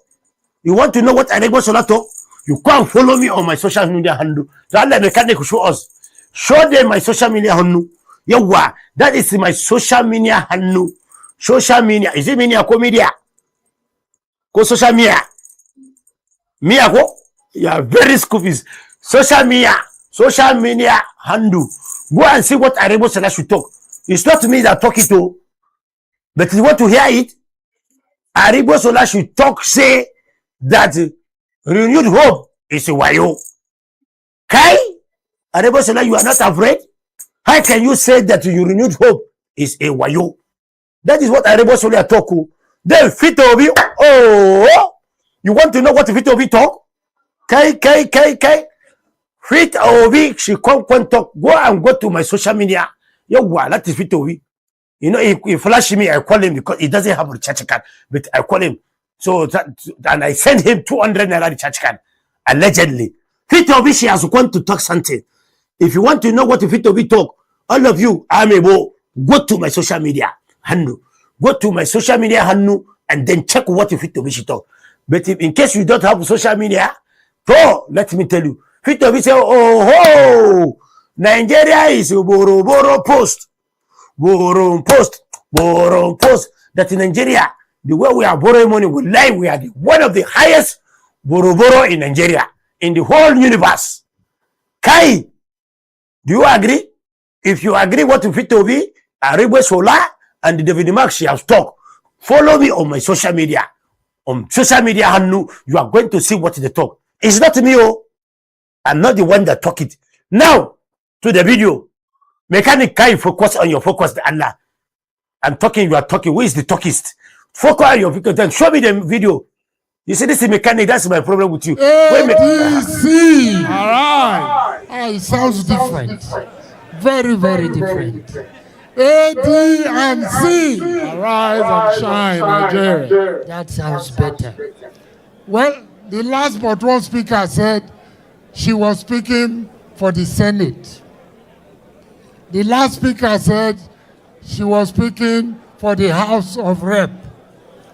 I am speaking for people in the departure lounge. You didn't appreciate that? Or you think I'm joking? Why am I saying that? I am truly pleased today. For those of us, I think they are waiting in expectation. Why am I pleased? For those of us who were in this thing at the very beginning, 3 people meeting, 5 people meeting, then 10 people meeting, all sorts of proposals, all sorts of suggestions, all sorts of directions, to see the magnificence that I can see from this rostrum. The beauty of the crowd, the dignity of the people, the status of the people who are here today, the passion, the determination in the faces. Yes, I truly now believe that the people of this country have decided that enough is enough.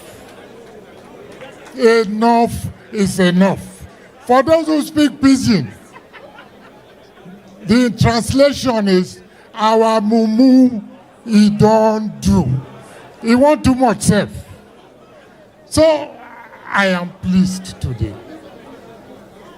It's one of the most exciting days and events I could have attended. I can see the light at the end of the tunnel. My prayer is that I will be with you, and will be those of my age, will be with you to enjoy the beauty of that light. Our chairman reminded us. You see, that is Shekerere for John Oyebu, aka former chairman of a very mighty political party. That's what something she talked for there. She said there is a light at the end of the toilet. Is it toilet? Sorry, the guy light on the end of the toilet. So that is what we have seen. You see, that is the what we are talking about. Now we have opposition party. Haba, that we have a ruling party. Opposite of ruling party is what? It's opposition party. That is the true meaning of Inyendeba. Not one party system. One party system is not Inyendeba. Now we have the true meaning of Inyendeba. Now, congratulations to ADC one more time. Manuel Sike from Politics and Business Television on Tory Time. I am saying congratulations.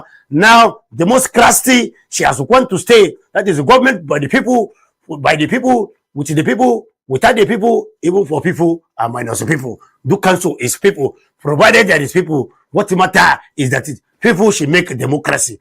Now we have good democracy and we are going to hit the ground rolling. Now, ladies and gentlemen, that is where I want to put a full stop on this first story. Like as usual, I am a human being. Mala Sike, she's not a katako. I want to go and drink water. When I send Naja Sharwa, I will come back. When I come back, I'm going to tell mechanics stand still. Because this is when Nigerian mechanics she marry NEPA, what are they going to burn? If you want to know, follow me on my Google. The worst one is Taylor. If you Taylor marry VIO, Wallahi, they are going to burn Boko Haram. Wallahi, because those two people, I don't know which of them is going to make heaven. So, I'm coming back. Let me go and drink water. As usual, I'm not a katago. When I come back, I will continue. What did warn you before I go? Don't touch this television. Wallahi, if you touch this guy, if I come back, you say something. I come, I don't go take.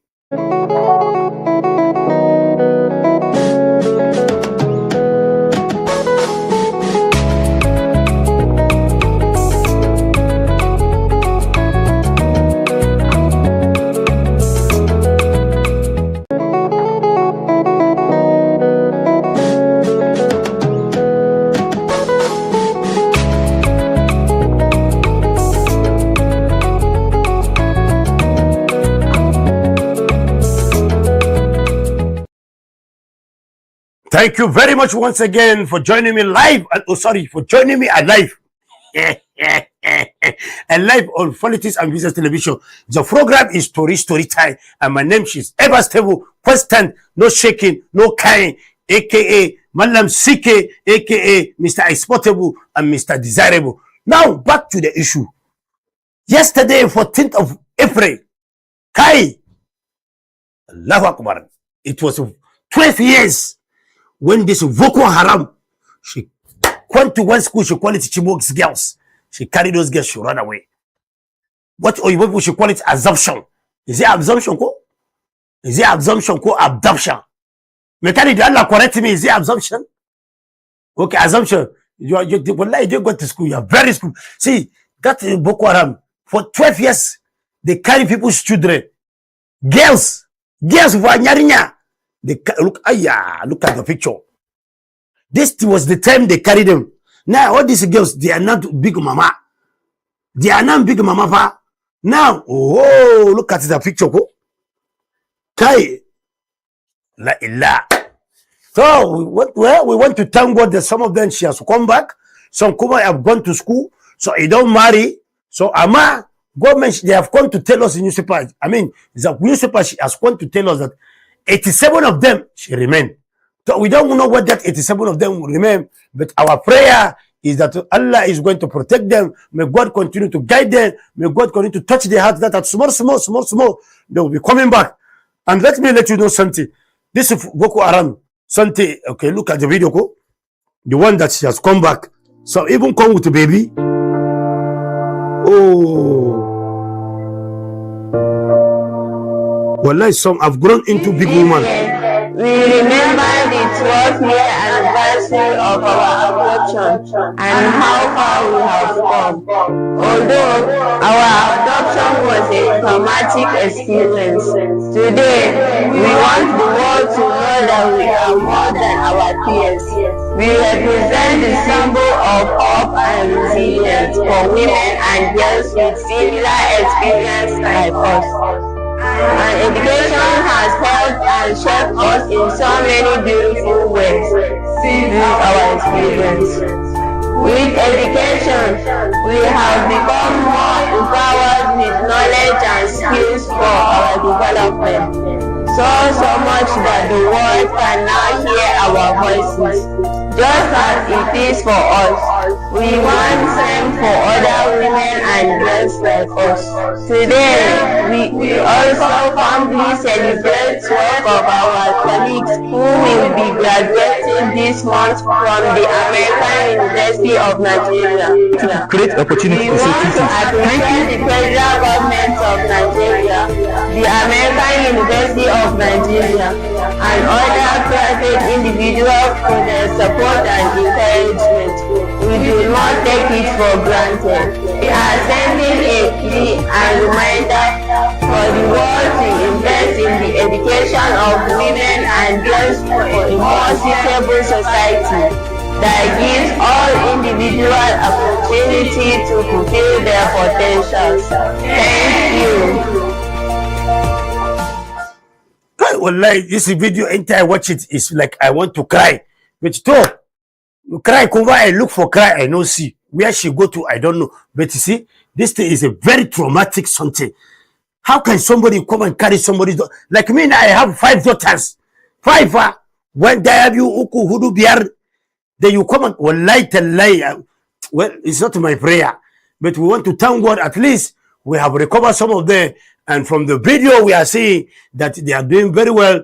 And God is helping us. Small, they are recovering. Even though the situation, Kuma, she's very traumatic. Is it traumatic? It's very traumatic. We thank God that they are recovering.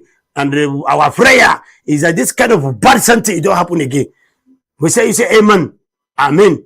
So this is where I'm going to stop on. This is Chibos Get Something. Before I go, I want to watch something. You know, this life is JJ. It's small. There is a video I want to show you. This video is just want to tell you how life is. Allah, take it easy. Take it. If people she is dying, you know. Wallahi, people she is dying every time. You that you are doing mago, you are doing gra, you are doing kai, you are no go gree, I no go gree. Allah, take it easy. Even you that you think that you have power, you have power. I don't like a sacrifice. When you don't do something, you have to. I like when things work the way I work in a very democratic way. Look, be careful. Don't think you have power today, tomorrow you don't have power. Take life very gingerly and very majestically. Everything is very easy and very easy going. Now in the video I want to show you, I want to tell you the way life is supposed to be. Life is JJ, is small. 2 year old, I do my own, but she's not going to first.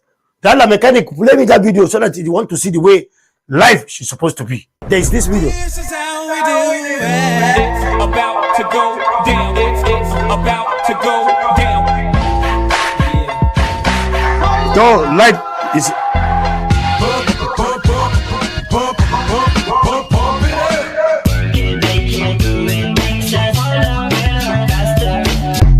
Oh, me, I'm like that last month, but I saw my gun. I don't want trouble. It's not by force to jump. The first one come, a jumper. The second one come, a follow under. The other one come, a follow in between. That one say, "Oh, you well done, oh, Kaima, well done." Me, but I saw wahala. You follow the other side, short to quote, like Madlan Sike. Madlan Sike is a man. I don't want, but I saw wahala. Because I want to enjoy my 7 wives and 31 children. Like now, INEC, she has promised me more ballot box. Because the next election that is coming, you know I have 3 ballot box. But now I've increased it to 5. Can you tell me congratulations for me? So, the simple ladies and gentlemen, at this juncture, I'm going to put a full stop on today's story time. Like I said earlier on, if you want to find out the details of what happened in ADC convention, you can go and follow me on my social handles. Dollar mechanic put it again. That is it. Channels. Oh, what's your problem? I'm talking. You are interrupting me. Look, I'm not going to pay you your balance, but channels 008 on the 9.6. And Politics and Business Television.English. Even though I'm not speaking good English, then Politics and the Business TV on another English to in the question. Thank you very, very much for joining me. And once again, see you tomorrow, same time, same program, same television, same mechanic, same Malam Sike on Politics and Business Television. The study program remain to time. See you tomorrow. To Allah, try and take this jejava. Take it very jejely and majestically. Because life is very short. See you tomorrow and God bless you. Do have a wonderful day. Remember, blessed, Malam Sike, she says so.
Good afternoon and many thanks for joining us. This is news analysis coming to you live on Politics and Business TV Abuja. I am Sadatu Suleiman Kamba. The headlines. ADC holds convention amid leadership crisis and court battles. Suspected bandit attack Benue village, kill 9 residents. Nigeria loses nearly half of federation revenue to first-line deductions. On the foreign scene, YouTuber Johnny Somali sentenced to 6 months in South Korea over state 2 incident and deepfake charges. Details of this and more after the break. Do stay with us.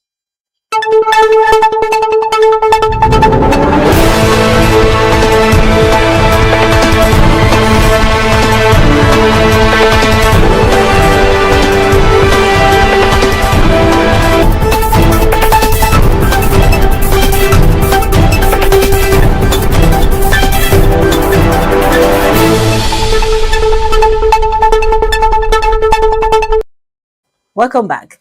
The Special Advisor on Information and Strategy to President Bola Tinubu, Bayo Onanuga, has criticized former Minister of Interior and African Democratic Congress, Chieftain Rauf Aregbesola, over remarks made at the party's national convention in Abuja. Onanuga described Aregbesola's comment as the rant of a man with a failed record in public office, following the former minister's strong criticism of the Bola Tinubu administration.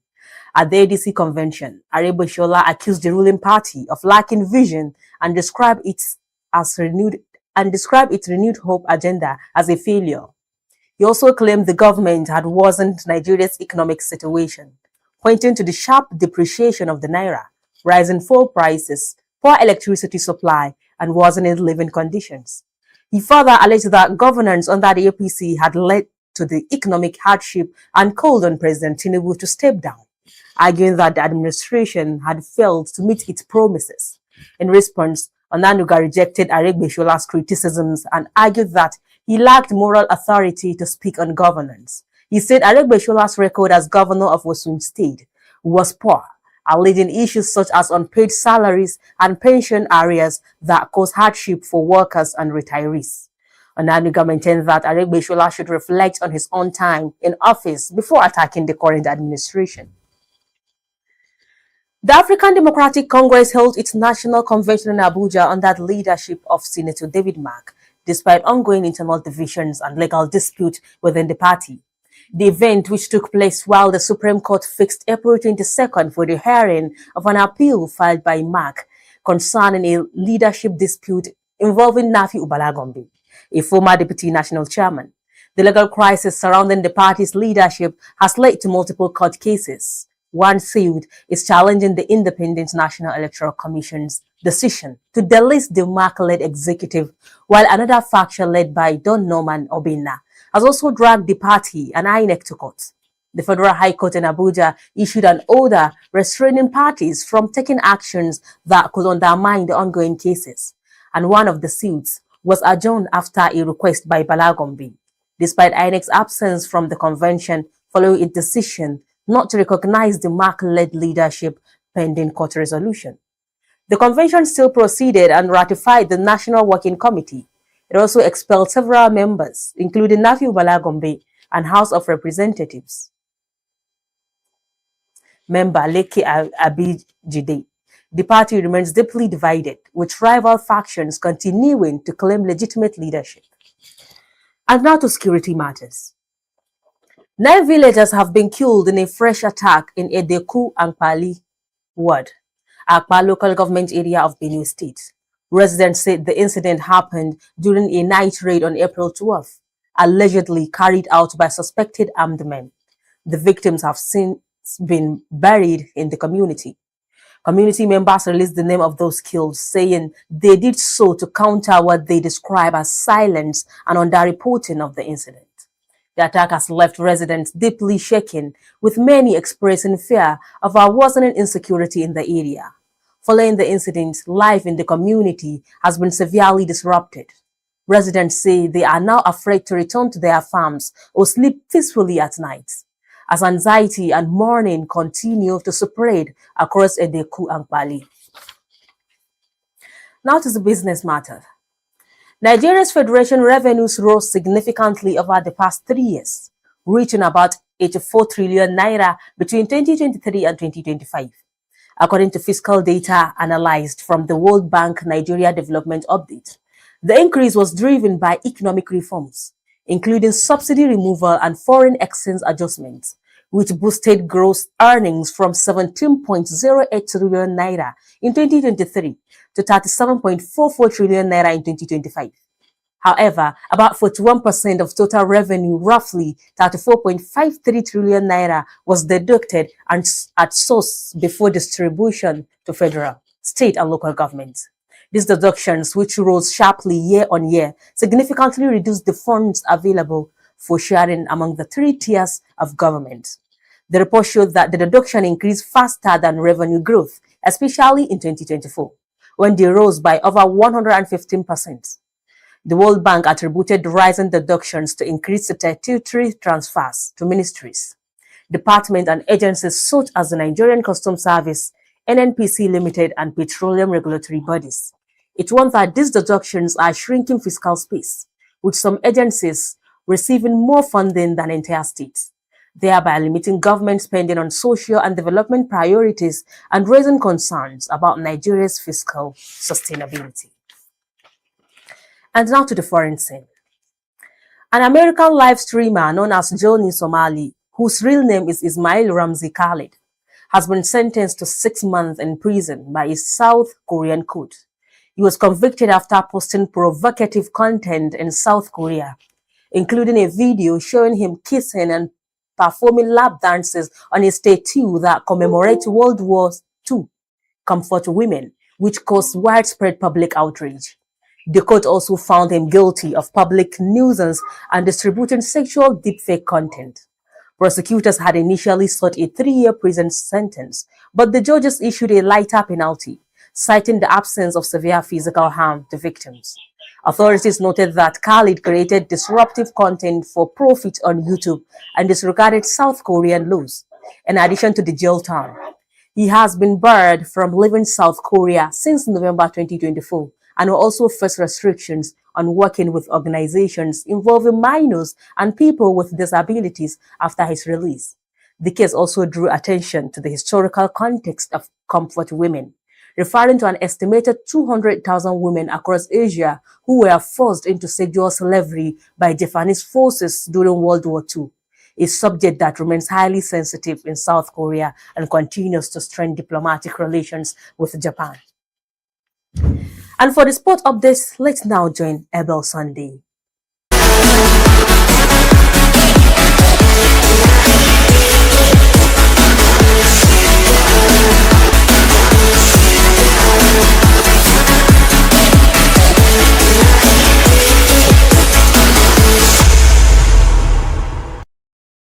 Hello, welcome to P&B Sport News Update.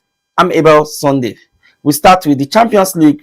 PSG have marched into the Final Four after a clinical 2-0 win at Anfield, taking the aggregate to 4-0. Ousmane Dembele was the star with a brace. But the bigger story for the Red is Hugo Ekitike, who was stretched off with what looks like a serious injury. Meanwhile, Atletico Madrid are through to their first semi-final since 2017, surviving a late Barcelona surge to win 3-2 on aggregate. In England, the title race is on fire. Manchester City dismantled Chelsea to keep the pressure on Arsenal. On the red side of Manchester, history was made for the wrong reason. Leeds United secured their first win at Old Trafford in 45 years. Also, a massive blow for Spurs. Captain Christian Romero is officially out for the season with a new injury. That's your P&B Sports News Update. I'm Abel Sunday. Stay with us for more news analysis.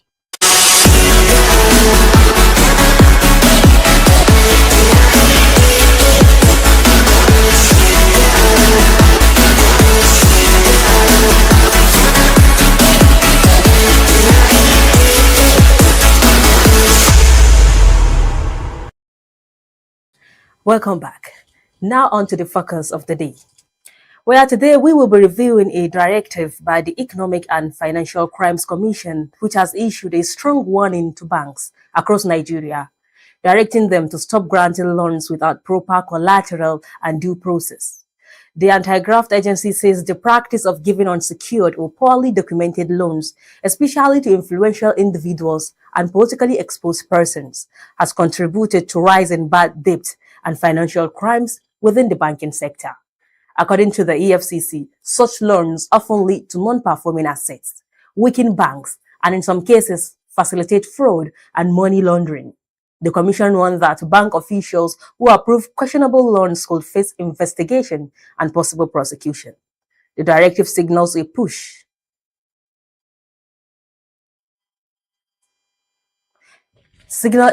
for stricter compliance with lending rules in collaboration with regulators like the Central Bank of Nigeria.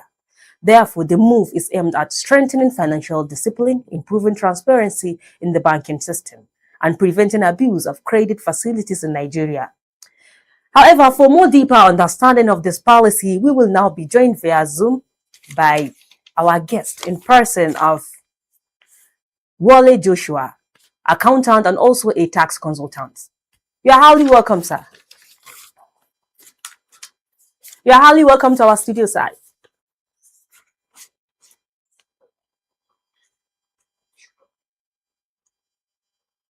Sir, if you can hear me, you should unmute your speaker.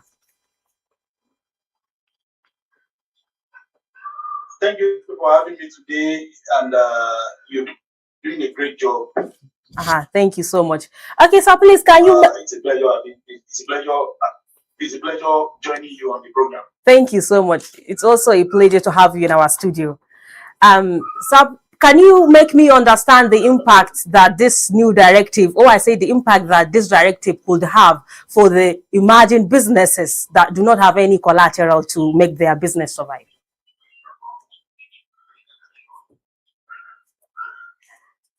Well, when we talk about collateral to support any loan, it depends on what the bank view as a collateral.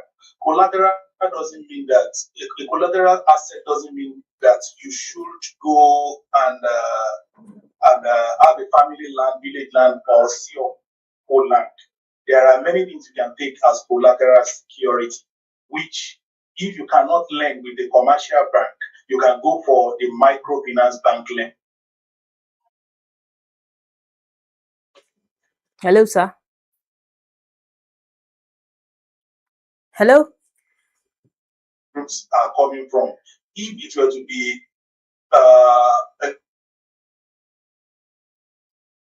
well, I think we are having a little bit problem with our connection. you can go for a loan. Hello?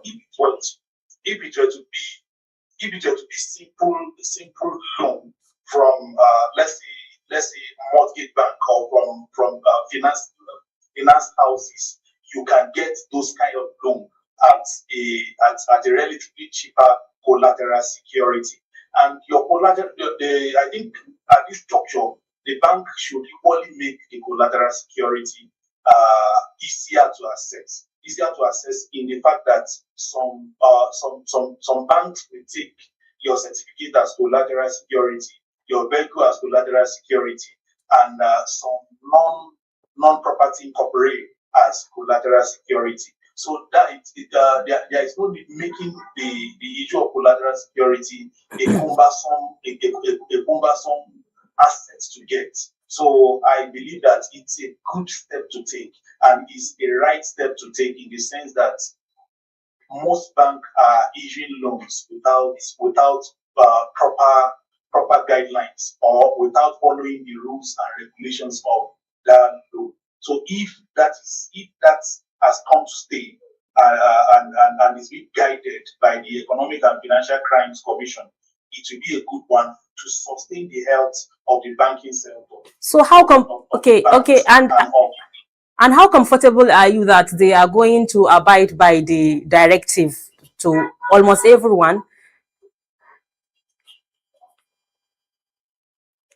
Can you come again?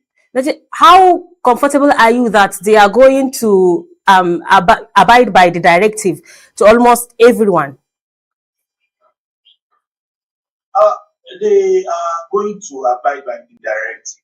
What led to like a ethical attitude of the banking officials?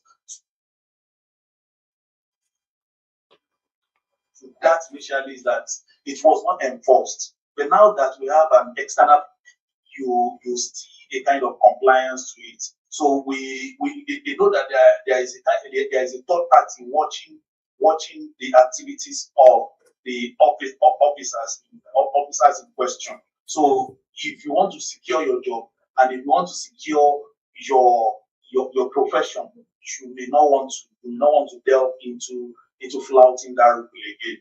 And even if you are given a waiver, even if you are given a kind of instruction that's overlooked, you know that something is at stake. When you are to answer queries from EFCC, you will have to follow whoever has told you to overlook, and you have to grant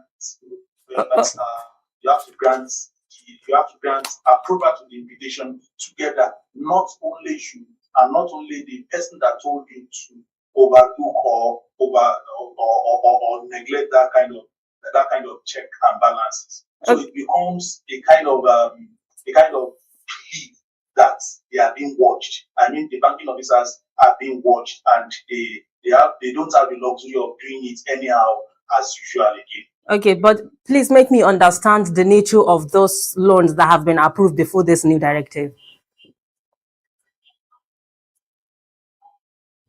The what? The nature of loans that have been approved before this new directive.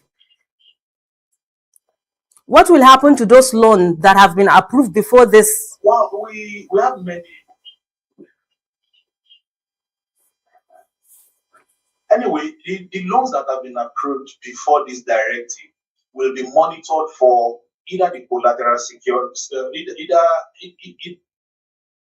a review of collateral security. Review of collateral security in the sense that that security will be demanded for by EFCC. So if you cannot provide the collateral security, that debtor may be called upon to either refund the loan or support the loan with the adequate collateral security. If the loan has been made use of, the asset of which the loan was applied on will be taken as collateral security. If it were to be building, it might be taken as collateral security. If it were to be business, there might be a kind of court order in the activities of the bank. Okay. Thank you so much, sir, for uplifting your voice. It is such an impactful one. Thank you so much. You are welcome. Thank you very much. Nice having you. All right, esteemed viewers, that wraps up today's news. But before we go, the headlines again.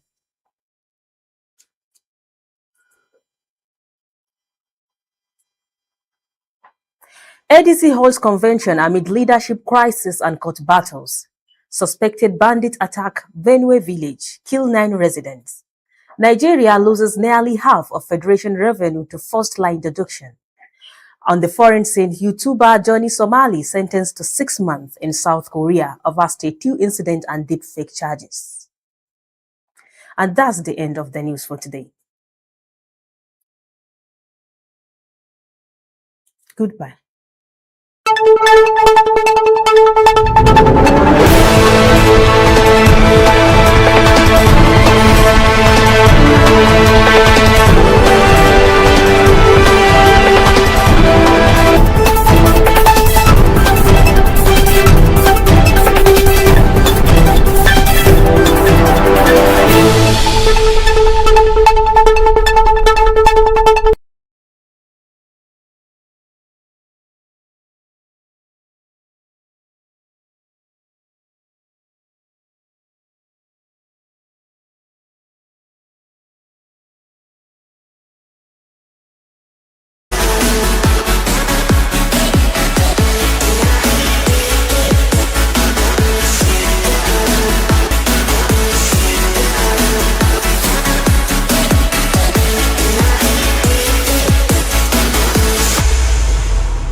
Hello, welcome to P&B Sport News Update. I'm Abel Sunday. We start with the Champions League. PSG have marched into the Final Four after a clinical 2-0 win at Anfield, taking the aggregate to 4-0. Ousmane Dembele was the star with a brace. But the bigger story for the Red is Hugo Ekitike, who was stretched off with what looks like a serious injury. Meanwhile, Atletico Madrid are through to their first semi-final since 2017, surviving a late Barcelona surge to win 3-2 on aggregate. In England, the title race is on fire. Manchester City dismantled Chelsea to keep the pressure on Arsenal. On the red side of Manchester, history was made for the wrong reason. Leeds United secured their first win at Old Trafford in 45 years. Also, a massive blow for Spurs. Captain Christian Romero is officially out for the season with a nail injury. That's your P&B Sports News Update. I'm Abel Sunday. Stay with us for more news analysis.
good morning and welcome to the program coming to you live on Politics and Business TV here in the nation's capital. My name is Medina Azaki, and today we'll be looking at abduction of children. About 12 years ago, exactly 14th of April, 2014, over 200 girls were abducted in Chibok, a small local government in Borno State. Today, more children have been abducted, most not reported, including adults have also been abducted. Today we'll be looking at how did we degenerate as a nation where our children are abducted on a regular basis. And most times they are girls. This and more is what we'll be discussing with my team. And a security expert from Borno will also be joining us about in the next 10-20 minutes to also tell us exactly what the situation is. We tried getting across to some of the Chibok girls that were released, and I was being told that for some reasons they don't want to talk, to the media.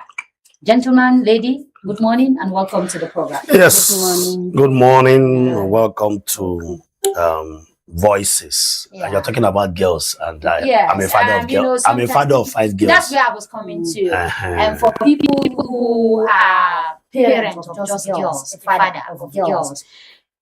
Many years ago, I was reading an article somewhere in a magazine called Africa Today. And the story was trying to celebrate the girl child, the African girl child, the day of the African girl child. And the story went this way. Imagine you as a mother or a father. Your 14-year-old girl was abducted, only for her to resurface some years later with 2 children. How would you feel? That was the poser, the writer. 2 children from where? First and foremost, from where? Your child was abducted By? criminals, insurgents. That's how he put it. And they came with those 2 children. And she came aged. They are the offspring of those. Your innocent child was abducted or kidnapped. And came back with the offspring of After those. some years later, she resurfaced with 2 children. How would you feel? I think that's the question I should put here. How would you feel? 2 children belong. Her abductors, of course. The children will be from her abductors. If I want to be very blunt, I won't accept those children. So what do you do with the children? Well, I mean, your daughter is their mother. What do you do? I will not accept them. I will not accept them because let me say why I'm not going to accept them. I have seen situations where people will try to adopt children, and I'm saying it for those who want to. It has happened in my own family, so I'm not speaking. My uncle died, left 3 children. We shared them, and then I took one, a girl. I took but that's a different case from I'm coming. I'm going somewhere. Yeah, okay. I'm going somewhere. It's going to connect to that, and I'm trying to tell you the power of the blood. Why I will not accept those children. And when my sister took the son, and before we took those children that were not biologically ours, my mother warned us not to. But you said they are your uncle's children. Yes, my mother said no. So is it not your blood? Is your uncle not your blood? From my mother's side. Then my mother said no. There's something about that my uncle, that's the eldest, and the father is the elder sister's first son. Okay. Now the Okoyes. My mother is not alone. My mother said that blood in my village, we don't go close. Is it an issue? Not also. There's something about their behavior. Okay. And we were like, because we are children born and raised in the city. We said, Mommy, stop that thing you are saying. We are Christians, we are born again Christians. We don't have time for such discrimination and all that. The blood of that, the father of that, his man is dead, the wife is dead. What killed the man and the character of that man that was so terrible before he died, the son that is my sister is displaying it now and is in 111 University of Abuja. But that's a difference. No. We just. I'll not remember. No, we're not. Let us come back to this. I'm bringing. Let me link it now. Hold on. The blood of that man is speaking now, and now we now remember why my mother said that blood is there. So now, if my child comes back with a child that is of a polluted blood, of an abductor. An adopter is a political criminal. So it's as for criminal. Yes, so criminal. That blood. So what do you do with the child? I won't take that child. That's what I'm going to tell you because of what I've just experienced. Are going to cause more psychological problem for your child? Well, and even for the daughter. I will not take. Sorry, I won't take. I wouldn't want to tell you certain things I will do because I'm on TV. No, but I will not take it. Somebody did some things, which I'm going to say. Somebody did some things here, but I'm just saying that for you, there are 2 lives involved here, or 3 lives involved. You see, Medukuri has become a theater of war. Not even of war, of Shakespeare. Because the kind of 2 stories that are coming out from this insurgency, you know, the human angle, the criminality angle, the economic angle, the psychological angle, the trauma angle, so many angles, you know, that are coming out of it. And in the near future, those who want to, let me not just say it here, but for those who want to sell films, you understand, who wants to sell drama, they will have a lot of content. It's only for them to go and ask. I pray you come back alive after us. You will come back alive. If you are not abducted yourself. No, but the center of Medukuri is very peaceful. One of the peaceful places you can find it today. And the governor built some of the most fantastic schools, some of the most standard schools you cannot find anywhere in Nigeria as I speak to you today. This, you know, the kind of secondary and primary school that he built are far better than some private universities that are springing up today. World class, if you ask me. And he did so much within his own power in trying to revive, you know, those bad memories, in trying to bring the states back, you know, and tell people that, okay, let's even forget those bad memories and come back, you know. You know, they say most times that after war, some good things happen, some kind of development happen. But let me come back to you as a mother. I just asked the question, yes. He said he's not going to accept it. That's a very sincere, you know, argument. Yes. What about you? Your daughter was kidnapped, and she just all of a sudden with 2 kids. Yes. What would you do? Personally, from criminals. Let me speak from the angle of being a mother. Your blood is your blood. Yours, as the Hausa would say, Nawa Yafinam. That's mine. It's better than ours. She's my blood.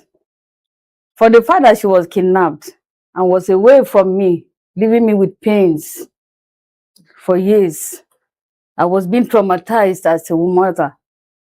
Coming back, it was a thing of joy. It's a thing of joy for me seeing her coming back. With the 2 kids, I embraced them. Just like in the Bible, the story of the prodigal son. What happened to him? But the prodigal son, he didn't come back with a child. No, he didn't come back. But he came back with some negative traits. He came back. His coming back was not going to be as the way he was before he left.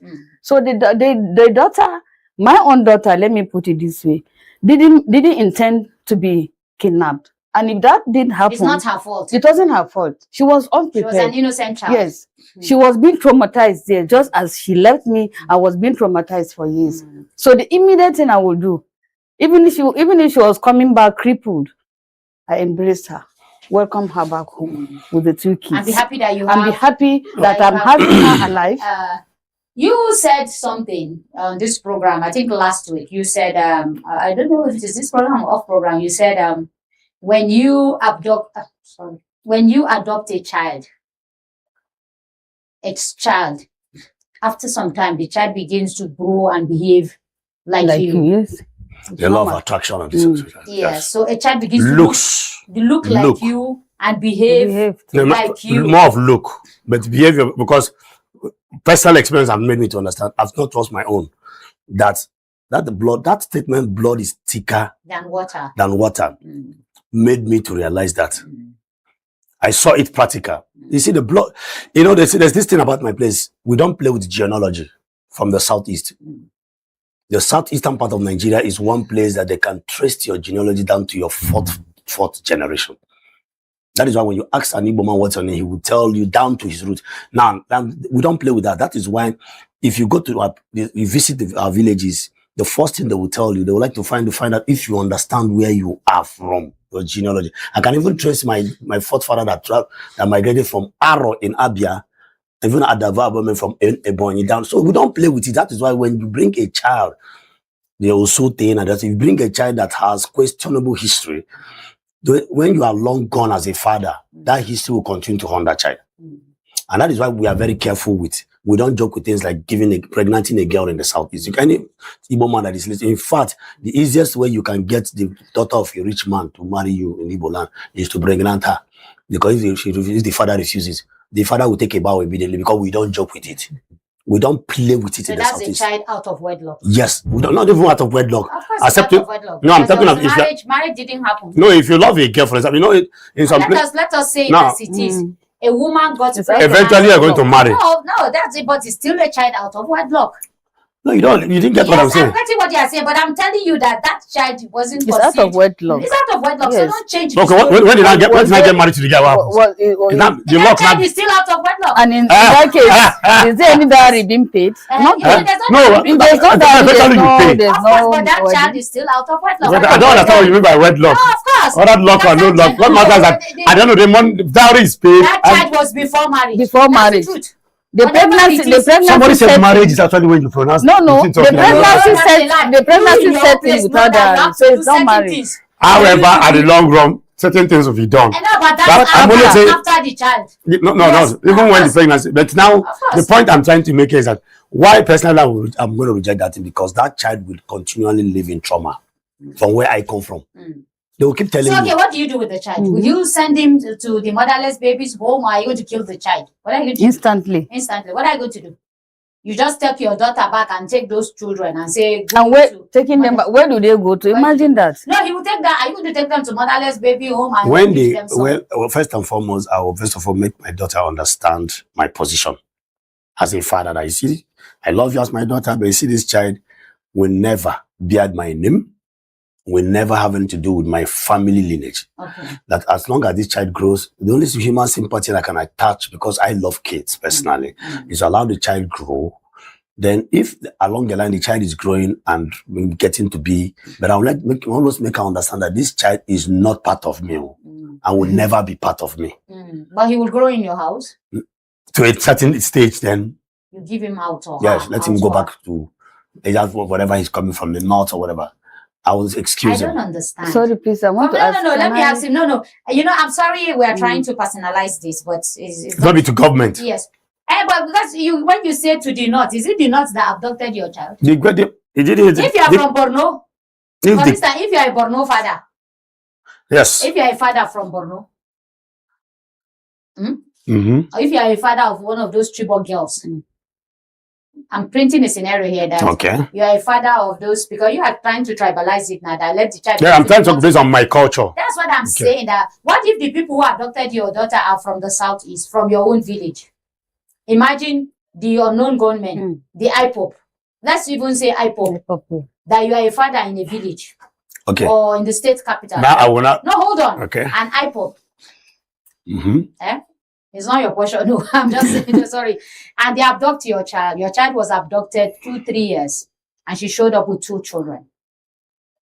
Are you not going to say, child, go back to the IPOP people who impregnated? Yes, I'm telling you what maybe you don't understand. That's what I'm saying. Yes. You just tell the child to go. The child that doesn't know what is IPOP. After a while, I said, if I raise the child. How will you know the IPOP member who impregnated? What I'm coming. It is not the IPOP member that matters. Look at my thinking here. Yes, you must understand my thinking. My thinking, the blood aspect is the fact that a thief will always be a thief. And that's where I'm going to. But you're also not getting what I'm saying. When you say the child should go to wherever he's coming from, that's where I'm taking you off. A child that doesn't even know where his father is, he doesn't even know how this whole thing happened. You are now saying a child that maybe he grew up in your house about 10 years. Then you now wake up one morning and say, go to your IPOP father. Will you now go to look for IPOP? No, 10 years is too small. Father? 10 years. Maybe 15, 16, within that age. Then you now tell the child to go to IPOP. But like I said, I will consistently remind the child. Okay, that you're an IPOP child. That you are not my blood and whereabout, this is your whereabout. So that you don't stain my genealogy. Yes, I understand. But what I'm saying, are you not going to tell the child to start looking for his iPod? When he gets to the age of 18, maybe 17, of course, I will tell the child he's a man. Okay. He Or can a choose. woman. What if it's a After all, identity is a mystery to some of us. You are where you are because somebody told you, to a large extent. Your mother told you. Yes. Yes. What happens to the IDP camp? People that will set in IDP But let's camps. come back to So the now, itself. I'm trying to cover up my point. Yes. You are what you are today because you are a product of transferred information. It is only when we die we get to So know. that child too is going to get inherit transferred. A lot of people got missing after the Civil War. Today they don't know their If that child is a girl, you are pushing me. Talking of a girl child. Yes, because If that child is a girl, you tell her go back. You don't even consider the psychological effect Yes, and the that's the trauma point. That's where I wanted that to will come happen in. to that child to even understand that he's a product of criminality. okay, fine. Let me put it sentimentally here because you are mentioning a girl child. When a child is growing, of course, you study the behavioral traits because such children they'll be more focused on that child. Even you as the father. But if along the line you are blessed enough by God to see the child behave well, because what matters, the fear there is the behavior. The behavior, the traits, behavioral traits that comes with hereditary. Maybe the child, but if you start seeing those traits, like the one I cited, that happens to my immediate younger sister, if she's watching, she knows what I'm saying. As I'm talking tonight, last night I couldn't sleep, that was the issue on the ground. But the boy is already behaving like that. Now, and we're thinking of, okay, Oga, you know what, thank God we have done the best to the university level, from the university back to Aba. Go back to where you came from. Yes, please Let get us your have career. peace. And that was why when she wanted to travel abroad, they warned her not to change the name from Okoye's to her name. To be careful, to watch that blood trace if it's going to repeat itself. And now we are seeing it seriously now. So now I am going to watch her that if I am blessed enough to see a child, because it's not the child's fault. The child came to the world unannounced. It's not that You did say here. if I see it, You did say here that may your loyalty not be tested. Yes. So I'm going to coin another one. May your patience never be tested. patience and loyalty, they are not the same. No, that's what I'm saying. That may your patience never be tested. Amen. It's only your endurance. It's easier to answer. It's easier to come to TV and say, I will accept the girl, a thief. Yes. Pregnanted my daughter. No, I will be scared that child will be a thief too. You see, it's a very sincere perspective. This is who you are. No, I won't take. But for you, a woman who will not understand where he's coming from, women are very emotional. Yes.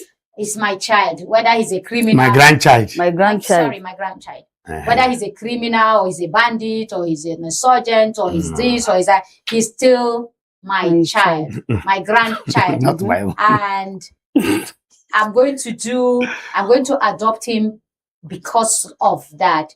How are you going to deal with that trauma of constantly remembering where the circumstances that brought up the child? Well, for me, as I earlier said, that the immediate thing is to embrace my daughter, and with the two kids that I don't even know how they came about, but with the belief that she was being pregnanted by the bandits, the insurgents. Kai. The trauma, whether we like it or not, it's happened to so many families. That trauma will still remain. But as I'm having the intention of embracing her, or maybe I've embraced her, the next thing I will do is to get her cancelled. De-radicalized. Yes. She's coming back to me with trauma. I need to be cancelled too, because I've been living with trauma as I was waiting for her coming. Then seeing her all of a sudden with two kids. Both of us, the whole family is being traumatized. So I will get her being cancelled. So it's trauma pro max. Yes. Everybody's because traumatized. there's no way I will live with her in the house. Personally, for me as a mother, being emotional, I will never keep reminding her, these children are not mine. You will try and conceal it. I will try and conceal it. Because one word and everything is gone. Because to keep reminding her that these children are not mine. Not even I won't remind the child. I will tell the child. I will not even tell the children. Have we not seen situations I will not tell the children. Have we not seen situations where children don't behave like their parent? You can be a pastor and imam, and your child becomes a thief. Yes, your child becomes an insurgent. Your child becomes an IPOB. Your child becomes a bandit. That is explainable. does that mean that you are a bad person? You raised him well. You raised her well. Unfortunately, peer group or whatever happened along. How are you going to explain? You didn't raise him well. No, don't say unfortunately peer group, because if You raising raised them well. Have you not seen? and you children didn't that monitor when their yes and friends, they misbehave? the friends they keep. You said? I know my children's That's friends. what I'm saying. Peer group pressure and all of that. Mixing with people. You see, no matter how good you are when it comes to training, the final outcome is God's guidance. That's the final outcome. Now, It's only God that can do 100% or 90%. you see, on your child. I will You say, cannot say because no, you're a I'm not good saying I will do father 100%, but no, not because of being a good father. or a good As mother. a father now, I know the negative. I've started seeing the negative traits of my daughters. I always use myself as the first thing I ask myself, God, why did you give me girls first? And I know why God gave me girls first. I know. Why? You know, sometimes there's this private space where you reflect your life. You are there to share your shame, your experience. Nobody shares that space with you. It's like a driver's seat. No matter how choked a vehicle is, there is one seat nobody shares. It's called the driver's seat. The driver must be comfortable. You can carry 3 in front, 10 at the back. But the driver, that driver's seat of every human being is there. I always ask God, okay, my first, second, third, fourth, why girls? And I know why I got girls. Now, Why? Tell us the reason now. good. You know, growing up as a young boy, I used to be very stubborn. Very, very stubborn. So, my mom was so scared that, can you get married? Can you keep a woman at home? You stubborn? So, when I gave birth first, second, I had to be calm. I have to learn how to apologize to women and be calm by force. Because the way you treat a girl child is not the way you treat. If those girls were boys, by now, and 2 of them took after my stubbornness, by now my house will be serious war. Because I'm a man, they are men too. But now, seeing them girls, you have to be tender in your approach. So those girl children also taught me to be patient, learn to calm down. Because if you don't calm down, I don't beat them. I hardly beat them. But I can talk to them, sit down and see this you are doing, this you are doing. I have to become a counselor by force.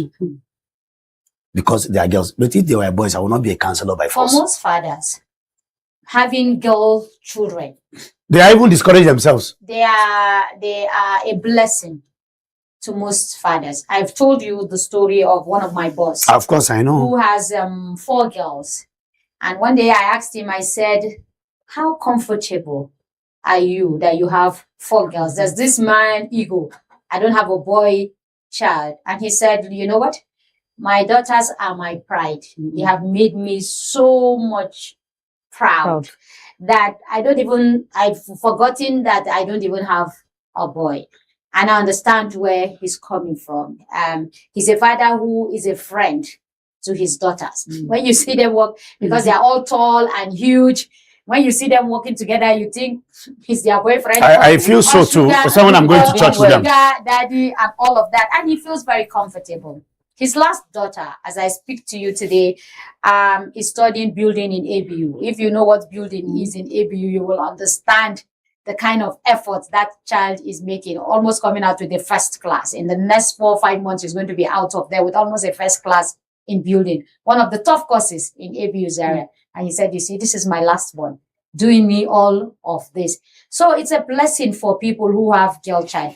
And he told me, he said, you know what, at my old age is when people will understand that girls are a blessing to me. Because do you know what, these boys will get married and leave and disappear. But these are the daughters who will stay. They will always remember the home. They will remember the home and take care of me. So I'm comfortable not having a boy. I don't even miss it. So that's a blessing for some people. For some people from your own part of the country, if you don't have a boy, you are not man enough. In fact, if you have a chieftaincy title, they can also remove it. I mean, no, I don't think. Let me tell you one of the reasons. See, if you're not in my shoes, you will not understand how it pinches. Of course. And as much as I respect the opinion of that man, I also believe in that too, girl child. But I have also, as one who is a natural, very curious and inquisitive type, a researcher by nature, I can tell you too that there is also an advantage. There is a reason why God gave us both sex, male and female. To create a balance? Yes, I can tell you. There's something that don't happen at the amount, as I said, there's a driver's seat in everybody's life. There's something that will happen in the house. You say, if Cheta was a boy, I want to be here. this thing wouldn't have happened. I'm telling you, it happens. In as much as I see, if you go to my estate, go and ask. As a woman was watching me, she said, do you know I'm proud of you? I said, no, you parade your girls, you stroll them. My daughters are taller than me. They have this rapid growth from my mom, my wife's lineage. They are tall. Okay. If you see them 11, 14, like they are tall. When they dress with their native wear, high heels, you think they are women, but they're just teenagers. And I went with my Baba, the guy in church. So I feel that same. I feel that very soon as a young grandfather, I'll be young. I feel that way. But there's certain things that will happen. There's a challenge too. There's disadvantage, the minus. Yes, so it's there. Having one particular sex. Trying to run away from it's there. There's a crack there. It's there. Whether you like them or not. Driver's seat day. The driver's seat. Now you know. Now you driver. Will anybody share that with you? Nobody. Every human being has it. You look, even your personal bad character as a human being. There's a driver. Sometimes you go and sit and say, but this is my character. I know they help me through my car. Talk to. That's called the alter ego. You bring yourself out and talk to yourself mirror to mirror. He's there. So you have a meeting with yourself. That's the functional conscience. Yes, you have functional conscience. Yes, you have a meeting with yourself. Except you don't. Okay, I believe Abaji is on the line. Man Abaji, if you can hear us. Yeah, I'm hearing you loud and clear. A very good morning to you. Good morning, sir. Good morning, sir. Good morning to you all. All right. So 12 years after Chibok abduction, what is the story like? What are you hearing? Hello? Hello.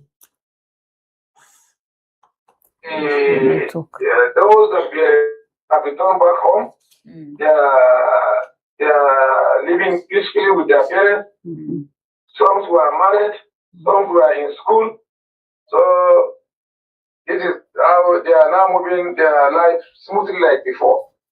But let's come back, because I asked a question here and I said, for those who returned with children, of the insurgent, how are their family members? How did the family members receive them, and what is the situation now? They have government has tried a lot in that field. Government has cancelled the family. Government has cancelled the community where those girls are residing. So they are living good relationship with the community, and those boys that they came. They received them with two hands. So even some of the boys now, they are enrolled in school. Some were even they are in Islamic school and modern school. So in fact, I don't see there's any challenges with the children. Let me understand something. Are you saying that they married their abductors, the people who impregnated them? Is that what you're saying now? Hello? When they return back home, they have to reunite with their members of their family. So those who came with children, those who came with children, they receive them with good hand. So they are just taking care of them like their grandsons. They are giving them they're taking good care of them. Now, what I'm saying is that those who returned with, did they go back to marry the Boko Haram members who impregnated them? Is that what you're saying? No, some are even married to people like this, are not even members of Boko Haram, and some were remarried to still repentance Boko Haram that they know themselves from the bush. Okay, so we have two sets. Some married some married the Boko Haram members that impregnated them. The repented ones. Yeah. Repented one. And the community accepted them. The community accepted them with good faith. What about their parents? Myself now, within my area, I have 2 or 3 of them which are taking good care of them. We are doing good. They are living happily with the community. So they don't have any trauma? No any sign of trauma? No. Because they have been giving them cancer. People did not victimize them. They receive them with good time. But if you show them something like you don't want to associate with them, or no any rapport between you. That's what the trauma will come in. Okay. What about those who married people who are not repentant, who married normal people? How did they accept them? They're living it's very easy for you because you are there on ground. You have seen how they live. For those of us that are here, we are trying to comprehend, what the situation is. Even those who are not Boko Haram married the wives of Boko Haram where we are living. Wow. I will allow my colleagues to continue the question. Yes. Okay. All right. I want to thank you for that information, but let me put it out to you there. Don't you think some of these abilities and flexibilities of people has to do with the nature and collective psychology of the people, the way the people are? For example, there's a behavior that is expected from a woman who is from that side and a woman who is from the far southern eastern part of Nigeria. When they say somebody is an Igbo woman or somebody is a Yoruba woman, don't you think the behavior of those people have a way of also, relating to issues like this? Because the people from there, from what I understand, the people from that side of the country also might probably take things lightly and take life easily than we from the southeast. It's going to be, because from where I come from, accepting those things is not going to be easy the way your own people will take it easy. So don't you think that will play out to the nature of the people? Yeah, because you see, there is one thing people should understand. Those Boko Haram members that fall into this situation, they are also part of us. They are our sons, they are our brothers. They are misled and joined this movement. So, if we did not accept them, if we didn't care, the relevant peace that now we are able to enjoy, we will not get it. As I'm talking to you now, right now, more than hundreds are willing to come out. Why? Because of the way we receive them, we give them brotherhood and sisterhood, we support them in every life of the society, what they wanted to do. They were taking good care of in the hospital. They are giving them some token amount to start business. So we have to accept them. They need us, and we need them.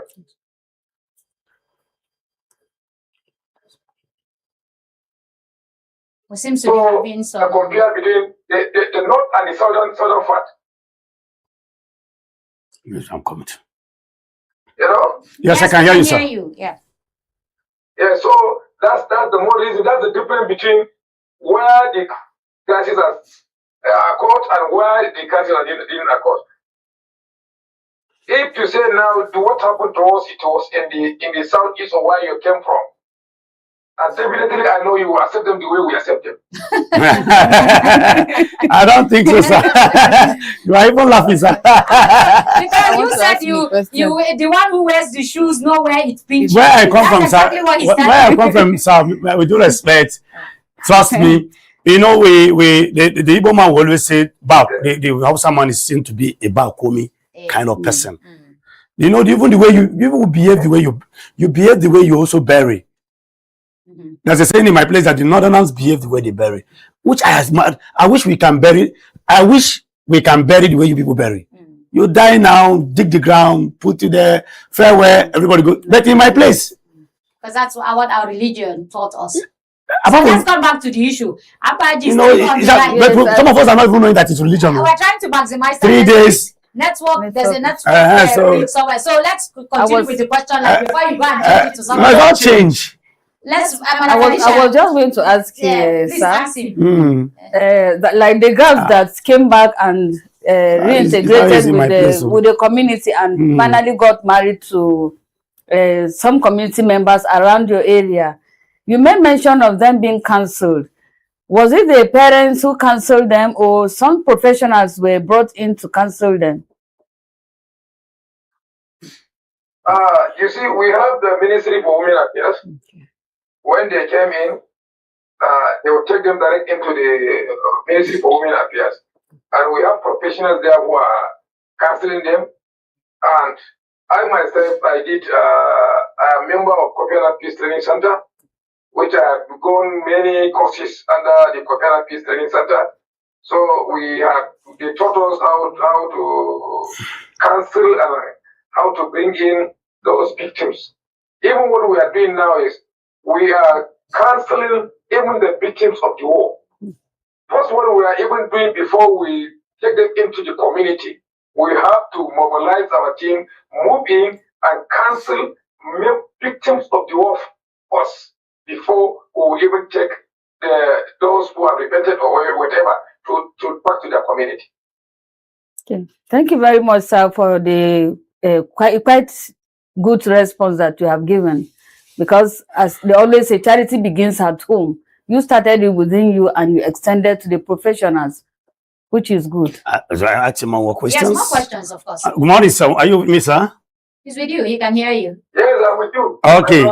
And now I want to commend the fact that you are one of the experts who is responsible for counseling these people and trying to de-radicalize them. Now, let me ask a question. Now, how successful is this program? Have you seen any traits, especially in those children? Because my fear I've registered here is character traits, behavioral traits by virtue of hereditary. Have you seen any sign of behavior from those children showing that they are, a makeup of some kind of quote and unquote bad blood?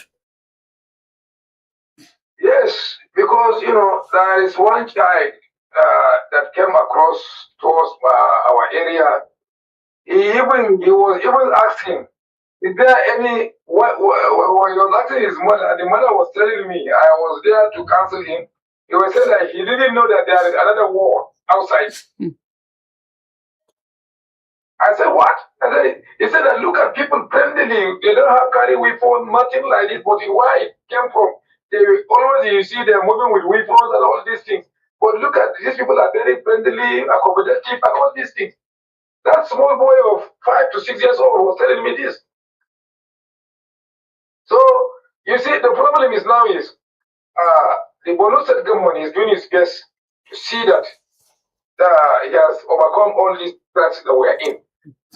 And what the Borno State government is doing now, what we call Borno model, which introduced by His Excellency Professor Wagana Omar Azim, which was also coordinated by Brigadier General Ishak retired.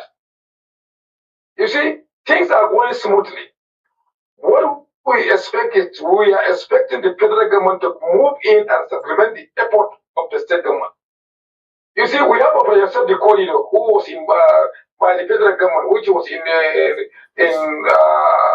Gombe, where some of the defendants were taken there after some few months, cancelled them, and they returned them back to the community. And we have Borno model, which if they came out directly from the military, they came in, we take them into that camp and train them in various accusations, skill accusations. And the imams are coming in, both the pastor and, we have even Christian members of Boko Haram. I want you to know this. So the pastors are coming in, the imams, the ulamas are coming in, counseling them within that camp. And the government is inviting professionals to come in and train them in various skills. After some months, then the government will also call the community leaders within the LGS, because what we are doing in Borno model, if they came in, everybody they will classify them into different groups.